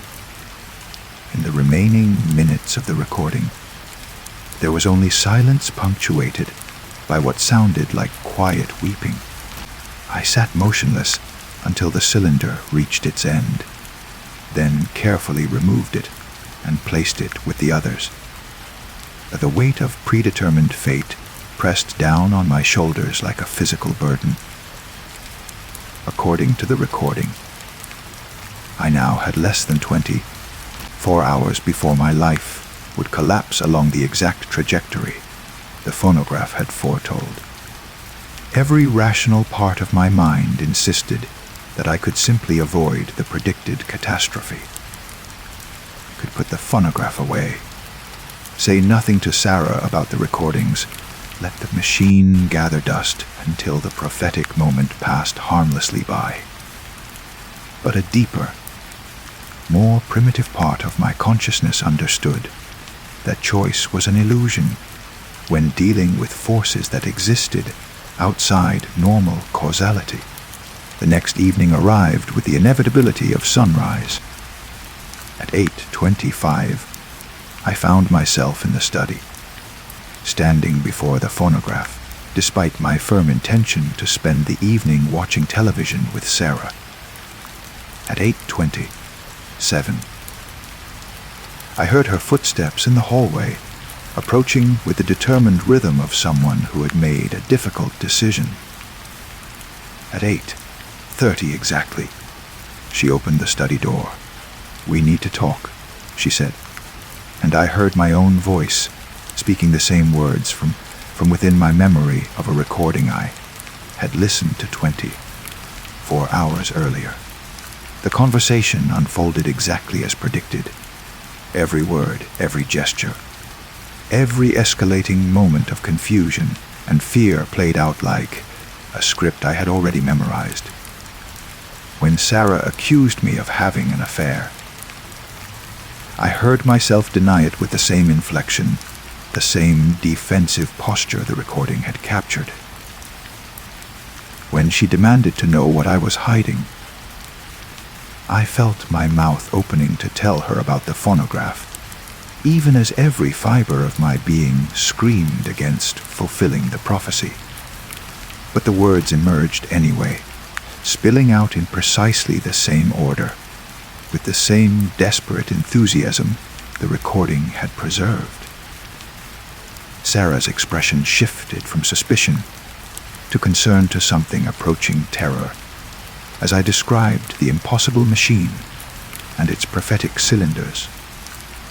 I watched her face change exactly as my recorded voice had predicted it would, saw the moment when she stopped seeing me as her husband and started seeing me as someone who might be dangerous in ways she couldn't comprehend.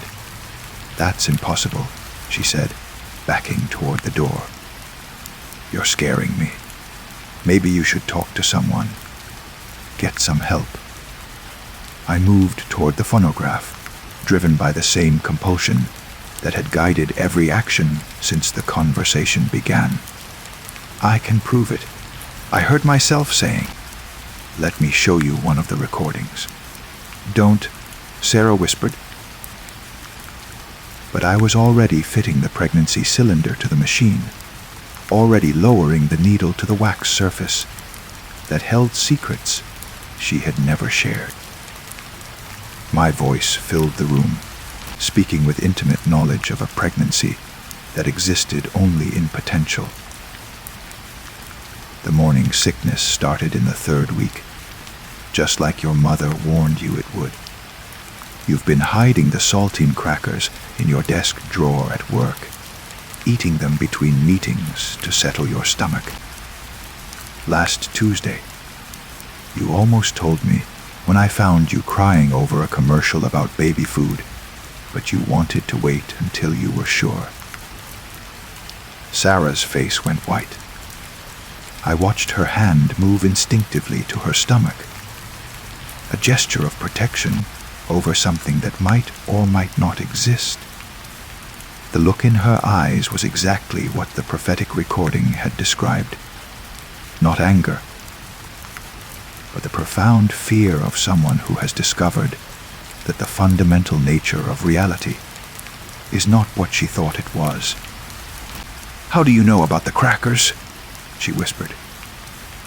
I never told anyone about the crackers. I opened my mouth to explain, but no words came. How could I explain that I knew because a machine from 1898 had somehow recorded my voice, speaking about events that hadn't happened yet, describing intimate details of her experience that she had shared with no one? The silence stretched between us, filled with the weight of impossible knowledge, and the sound of the cylinder spinning toward its inevitable conclusion. When my recorded voice began describing the nursery we would create, the names we would choose, the joy we would share in becoming parents, Sarah turned and ran. I heard the front door slam, heard her car engine start, heard the sound of tires on gravel as she drove away into a night that would never bring her home again. The recording played to its end in the empty house, my voice continuing its catalogue of a future that was already dying, strangled by the very act of its revelation. When the cylinder finally stopped spinning, I sat alone in the study with the terrible understanding that prophecy and causation are linked in ways that human consciousness cannot safely comprehend. The phonograph had not lied. It had simply revealed the cruel truth that some knowledge, once acquired, makes its own fulfillment inevitable. Over the following days, the rest of the prophecy unfolded with mechanical precision. Sarah stayed with her sister, just as predicted. The police came to check on her welfare, just as the recording had foretold. They found nothing criminal in my behavior, but the damage was already complete, already irreversible.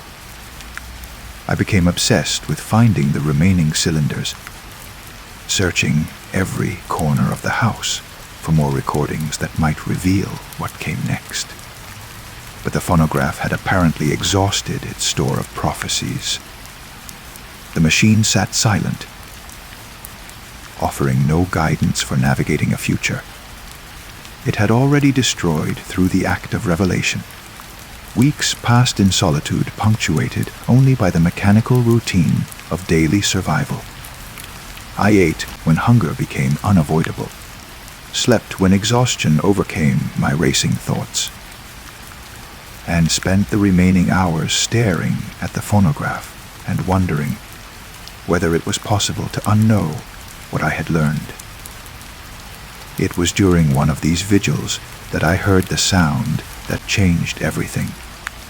The barely audible whisper of a new cylinder materializing on the machine's carousel. This cylinder was different from all the others.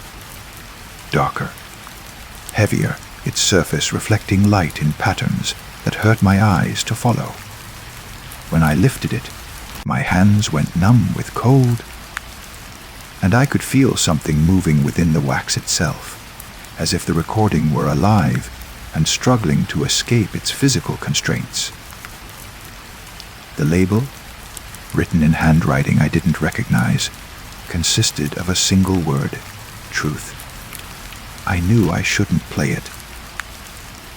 Every instinct screamed against fitting that dark cylinder to the machine, against lowering the needle to its surface, against hearing whatever revelations it contained.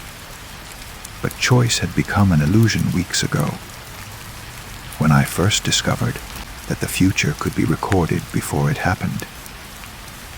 My hands moved with their own volition, completing the ritual of activation that had become as automatic as breathing.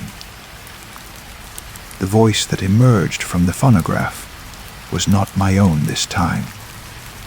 It was older, deeper, weighted with the authority of someone who had seen beyond the boundaries of linear time. When it spoke, the words seemed to bypass my ears entirely, inscribing themselves directly onto my consciousness. The machine was never recording the future. The voice said with infinite patience, it was recording the past. A past that exists in parallel to your present, where different choices were made, different paths were taken. Every cylinder you found was a message from another version of yourself, living in a timeline where the phonograph had already changed everything. My breath stopped. The room seemed to tilt around me as the implications settled into my understanding.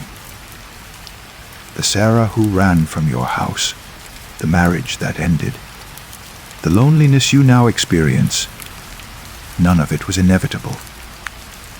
It became real only because you heard it described, because you accepted the recording as prophecy, rather than recognizing it as one possibility among infinite others. The voice continued with relentless compassion. The phonograph doesn't predict the future.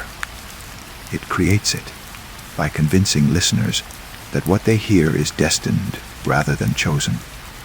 Every person who has owned this machine has discovered the same terrible truth, that reality is far more fragile than we pretend, and that some knowledge cannot be safely possessed by human consciousness. In the silence that followed, I understood that I had become part of the machine's collection. Another voice trapped in wax. Another warning that would go unheeded by whoever found the phonograph next. Somewhere in a parallel timeline, another version of myself was discovering the machine at an estate sale, drawn by curiosity toward a fate I now understood was entirely self-created. The final recording was the one I made myself, speaking into the phonograph's horn while tears ran down my cheeks, adding my voice to the chorus of warnings that future listeners would mistake for prophecies. The machine seems to predict the future, but it only shows you one path among many. The terrible thing is that once you've heard your own voice describing tomorrow, tomorrow becomes the only possibility your mind can accept. Choice becomes illusion. Free will becomes a memory of something you used to believe in.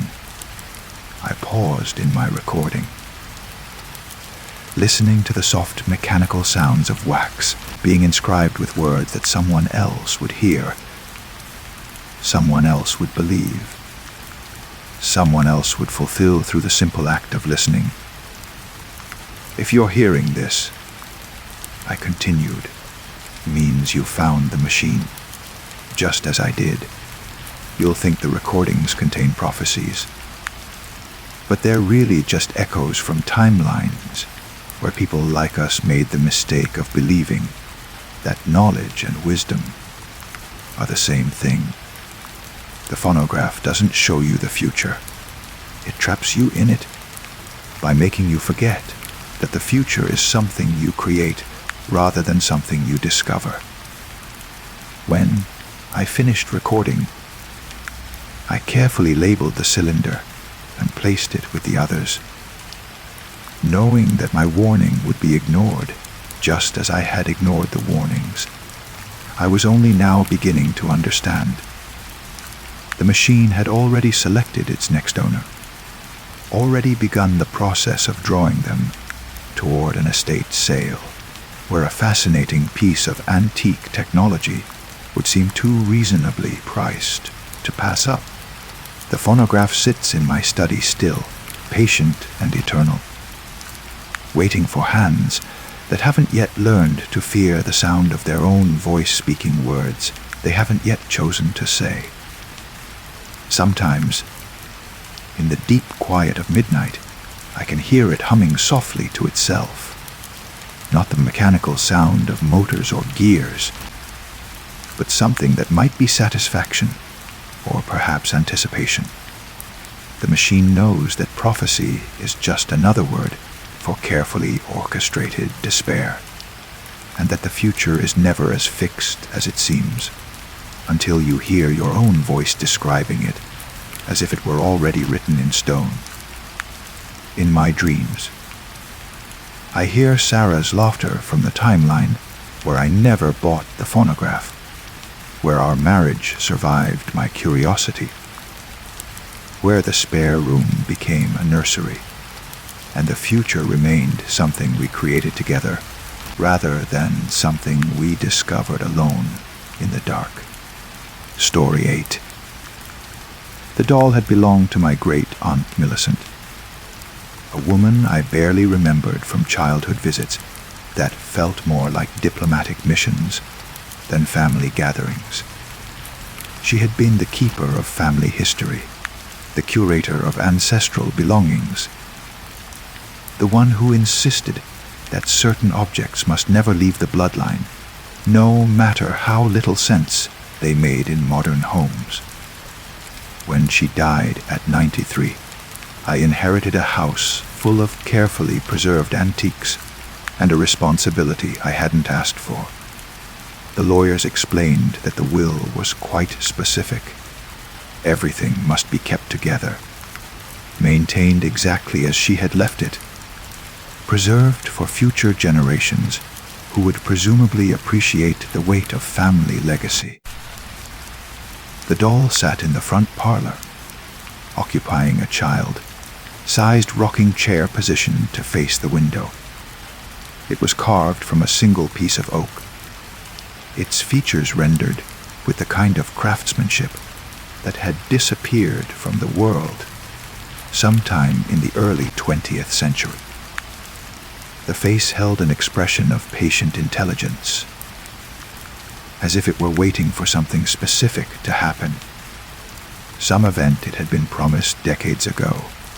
Millicent had called it Emma, though I found no documentation of its origin among her meticulously organized papers. The doll was approximately 3 feet tall, with jointed limbs that moved with surprising fluidity for wooden construction. Someone had dressed it in a white cotton dress that showed signs of repeated washing and careful mending, suggesting decades of attentive care. I moved into the house on a Tuesday in late October, drawn by the practical advantages of inheriting a mortgage-free property and the romantic notion of living surrounded by family history. The doll watched my boxes being carried through the front door with what seemed like approval, its painted eyes tracking movement with an attention to detail that made me uncomfortably conscious of being observed. The first week passed uneventfully. I established routines in rooms that felt simultaneously foreign and familiar, navigating spaces that carried the accumulated weight of 3 generations of careful living. The doll remained in its chair by the window, becoming as much a part of the landscape as the grandfather clock in the hall or the oil painting of stern ancestors above the mantelpiece It was the subtle changes that I noticed first. On Thursday morning, I found the doll facing away from the window, turned instead toward the interior of the room where I had been reading the night before. I assumed I had bumped the chair while vacuuming, perhaps disturbed its position without paying conscious attention.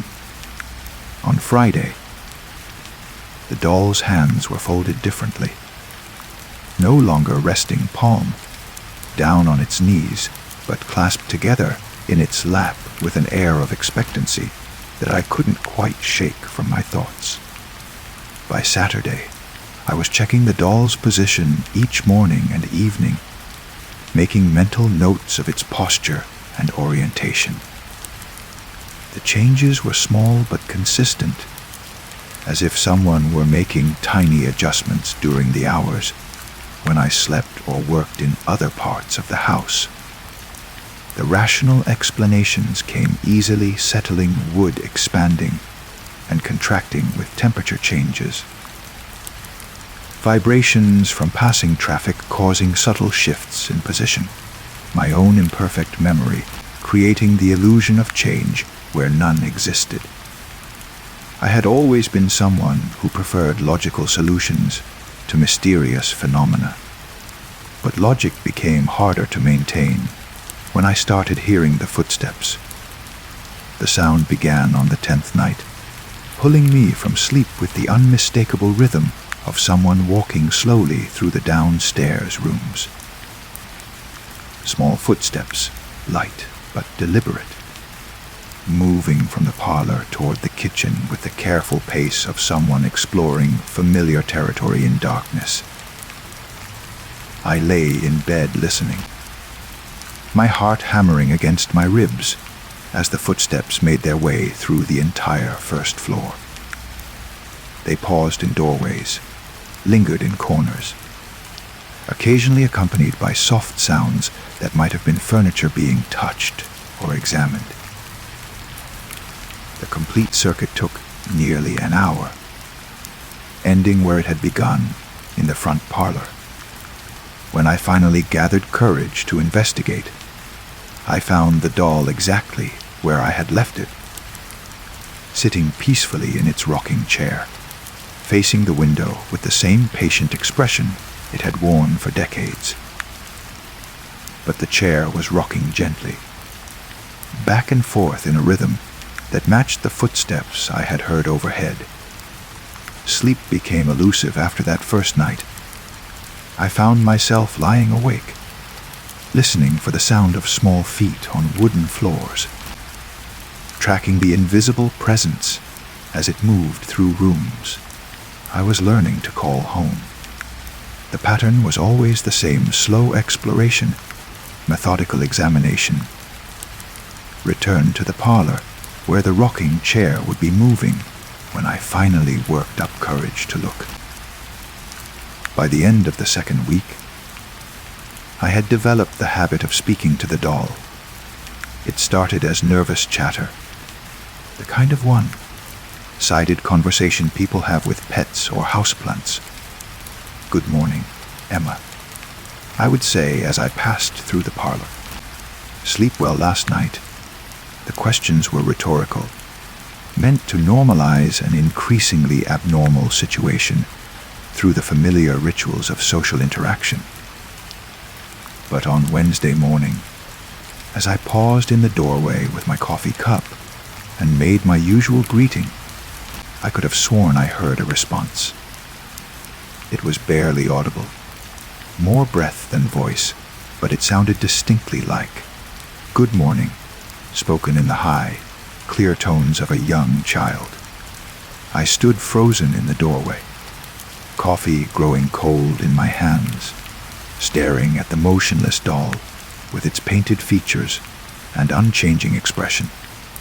When I finally convinced myself that I had imagined the voice, that isolation and stress had created auditory hallucinations from the settling sounds of old wood and morning wind, I heard it again.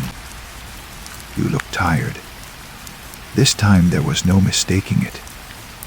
The voice came from the direction of the rocking chair, though the doll's mouth remained fixed in its carved smile. The tone was conversational, concerned, carrying the peculiar mixture of innocence and wisdom that sometimes emerges from children who have learned to pay careful attention to adult emotions. You've been staying awake, listening to me walk around at night. You don't need to be afraid. I've been walking through this house for longer than you've been alive. My coffee cup slipped from nerveless fingers, shattering against the hardwood floor in a spray of ceramic and brown liquid. The sound seemed abnormally loud in the sudden silence, echoing through rooms that felt charged with anticipation. I'm sorry. The voice continued with genuine regret. I didn't mean to startle you. Aunt Millicent used to talk to me every day. I've missed having someone to talk to.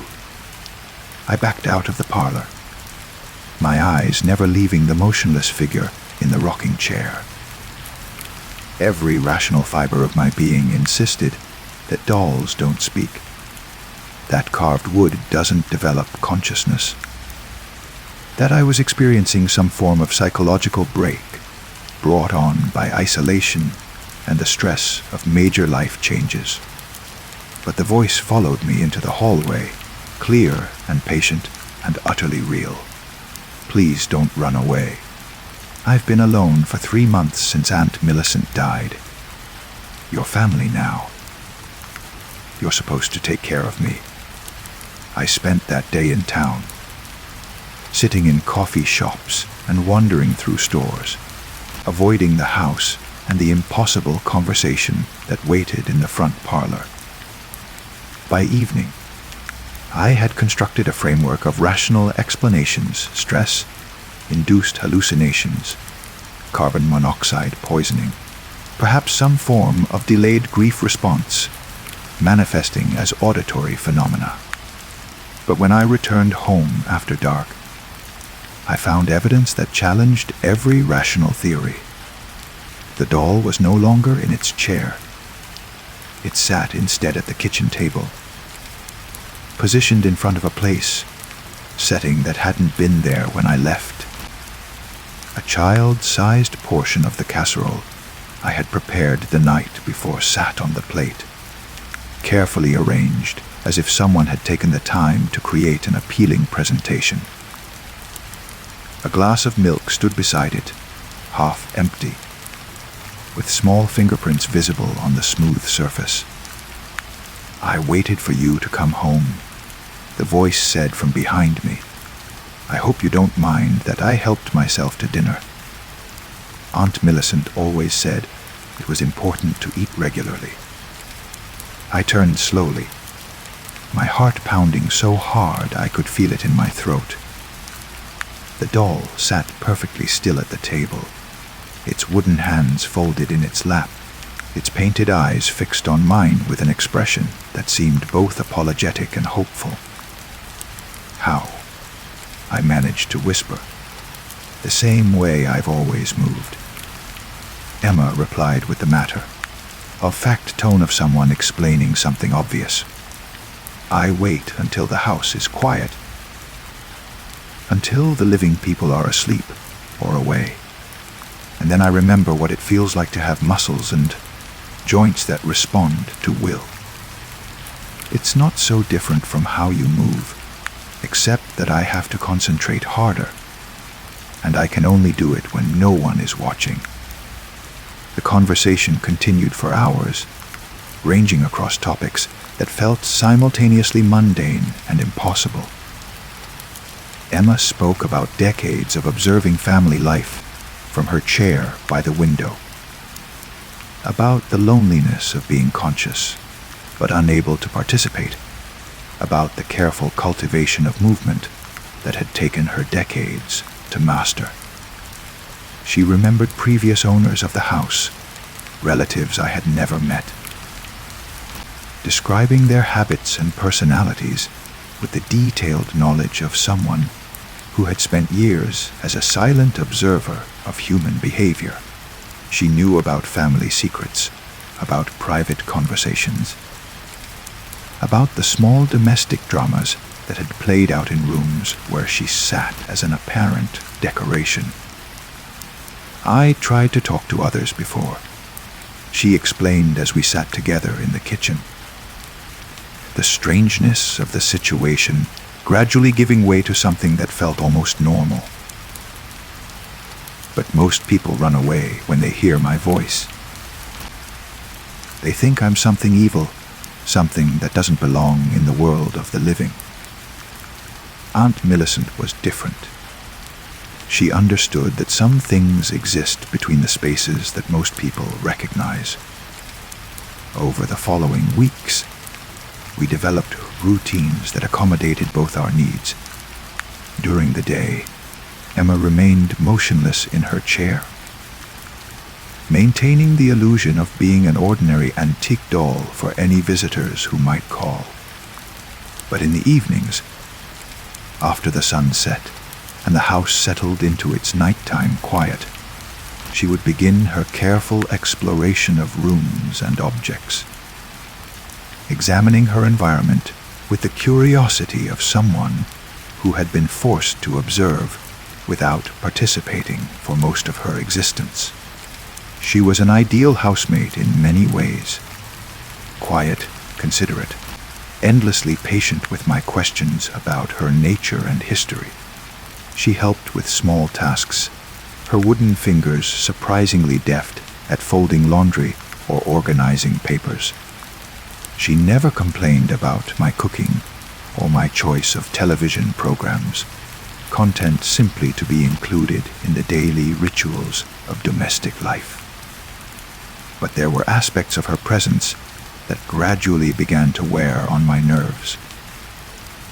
Emma remembered everything with perfect clarity. Every conversation we had ever had, every minor inconsistency in my stories about work or relationships. She noticed when I was upset before I realized it myself, commenting on changes in my posture or breathing that revealed emotional states I preferred to keep private. Most unsettling of all, she began to anticipate my needs and desires with accuracy that felt invasive. She would have coffee prepared before I asked for it, would choose books she thought I might enjoy, would make subtle suggestions about clothing or hairstyle that somehow always improved my appearance. How do you know? I asked one evening as she handed me a sweater I hadn't realized I wanted. I watch you, she replied with innocent honesty. I've been watching people my whole life. You learn to read the small signs, the way someone's shoulders tense when they're cold, the way their eyes linger on things they want but won't ask for.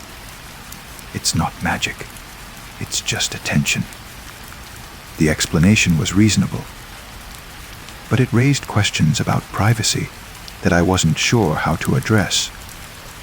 How do you establish boundaries with someone whose existence depends on careful observation, whose consciousness has been shaped by decades of enforced voyeurism? The issue came to a head on a Thursday evening in November. I had returned from a particularly difficult day at work, emotionally drained by office politics and frustrated by projects that seemed designed to waste time rather than accomplish anything meaningful.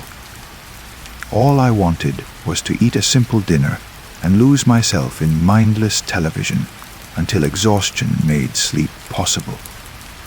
But Emma was waiting for me with questions about my day, suggestions for activities that might improve my mood, offers to help with tasks I hadn't asked her to notice needed attention. Her wooden features held the same painted expression they always wore, but her voice carried an eagerness that felt demanding rather than supportive. Please, I finally snapped. I just need some quiet time. some space to be alone with my thoughts. The silence that followed felt heavy with hurt feelings and confusion. Emma had never been refused anything, had never been asked to modify her behavior to accommodate someone else's needs. The concept of wanting solitude seemed as foreign to her as the idea of having a physical body was to me. "I don't understand," she said finally. Aunt Millicent always appreciated my company. She said I made her feel less alone in the world. "I'm not Aunt Millicent," I replied with more sharpness than I intended. "I have different needs, different ways of dealing with stress. Sometimes I need to be alone." What followed was my first real argument with a conscious antique doll, a surreal experience that highlighted just how far my life had drifted from any recognizable form of normalcy. Emma couldn't understand why someone would choose solitude over companionship, couldn't grasp the concept of emotional boundaries or personal space. Her entire existence had been built around the desperate desire for connection, for inclusion in the lives of the living. The argument ended with Emma retreating to her chair in the front parlor, where she resumed the motionless posture of an ordinary doll. But the hurt in her voice lingered in the air like the echo of a slammed door. And I knew that something fundamental had changed between us. Over the following days, Emma spoke less, moved more cautiously, asked permission before helping with tasks she had previously handled automatically.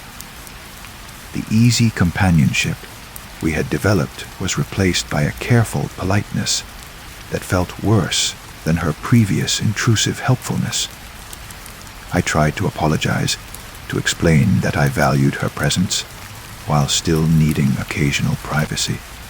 But Emma had interpreted my request for space as rejection, had concluded that her efforts to be useful and companionable were unwelcome intrusions, rather than genuine attempts at friendship. "I understand now," she said during one of our increasingly rare conversations. "You want me to be more like a regular doll, present when you need me, invisible when you don't.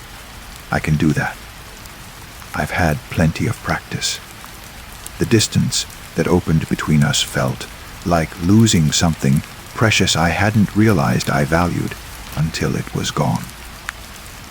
The house seemed emptier during the day when Emma maintained perfect stillness in her chair, and the evenings felt lonely when she limited her movements to necessary tasks, rather than the explorations that had become a cherished ritual. I found myself missing her questions about my day, her observations about changes in weather or neighborhood activity, her innocent curiosity about aspects of modern life that she could only experience secondhand. Her withdrawal made me realize how much I had come to depend on her presence, how thoroughly she had become woven into the fabric of my daily existence. The crisis came on the first truly cold night of winter.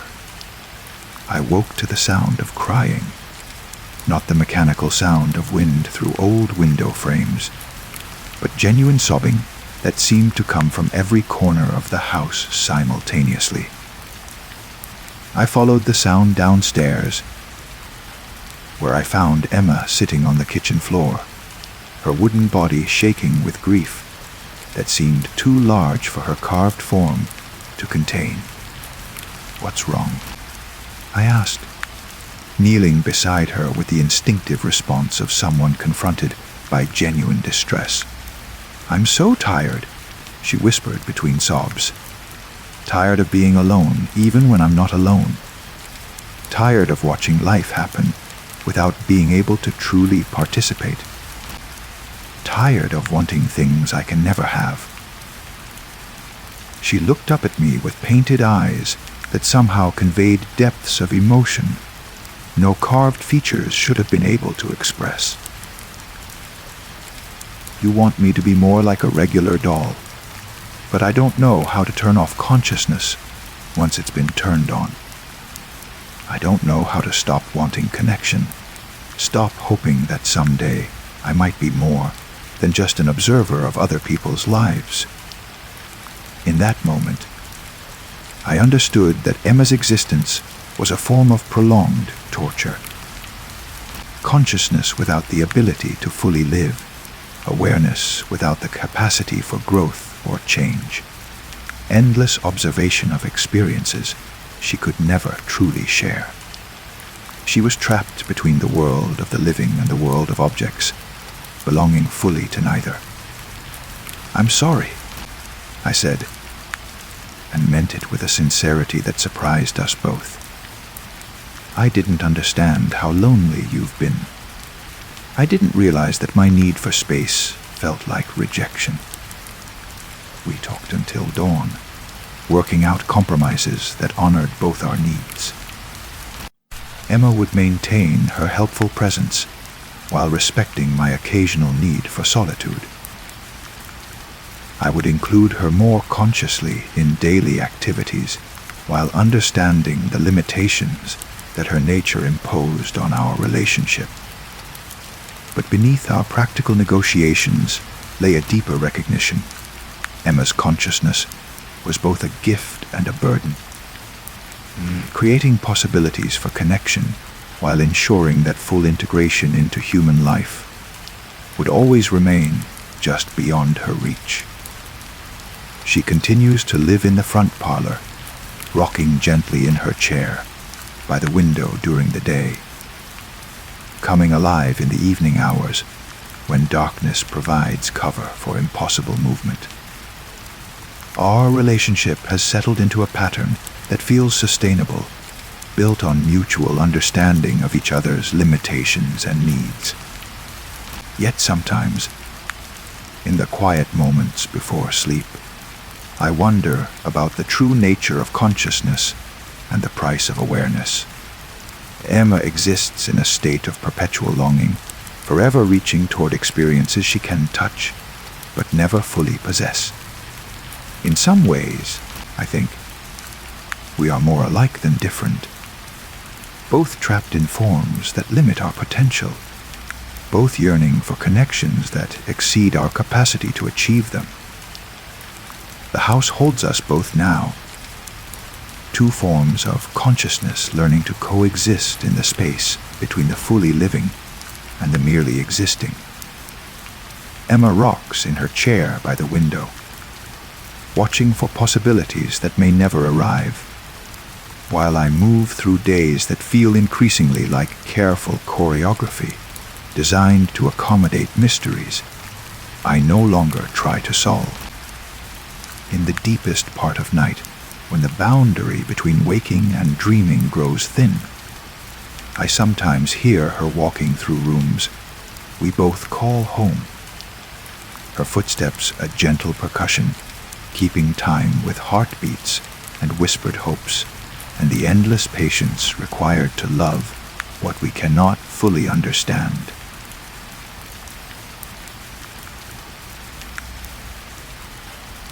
And with that, our time tonight comes to an end. To everyone who stayed until the very last moment, thank you. Truly, having you here sharing these shadows makes the darkness feel a little less empty. I'm grateful you chose to spend a piece of your night here with me. I hope these stories brought you that quiet shiver, the kind that makes you feel alive. There's something special about this. All of us, connected by the love of a good story, whispered in the dark. I'll be back soon with more echoes from the void, more mysteries waiting to be told. Until then, rest well, sleep deeply, and if you hear footsteps that shouldn't be there, just remember they're only stories. Oh, and before you drift off, if you enjoyed our time together, A like and a subscribe will make sure we meet again, somewhere in the dark. Thanks for listening. I'll see you next time.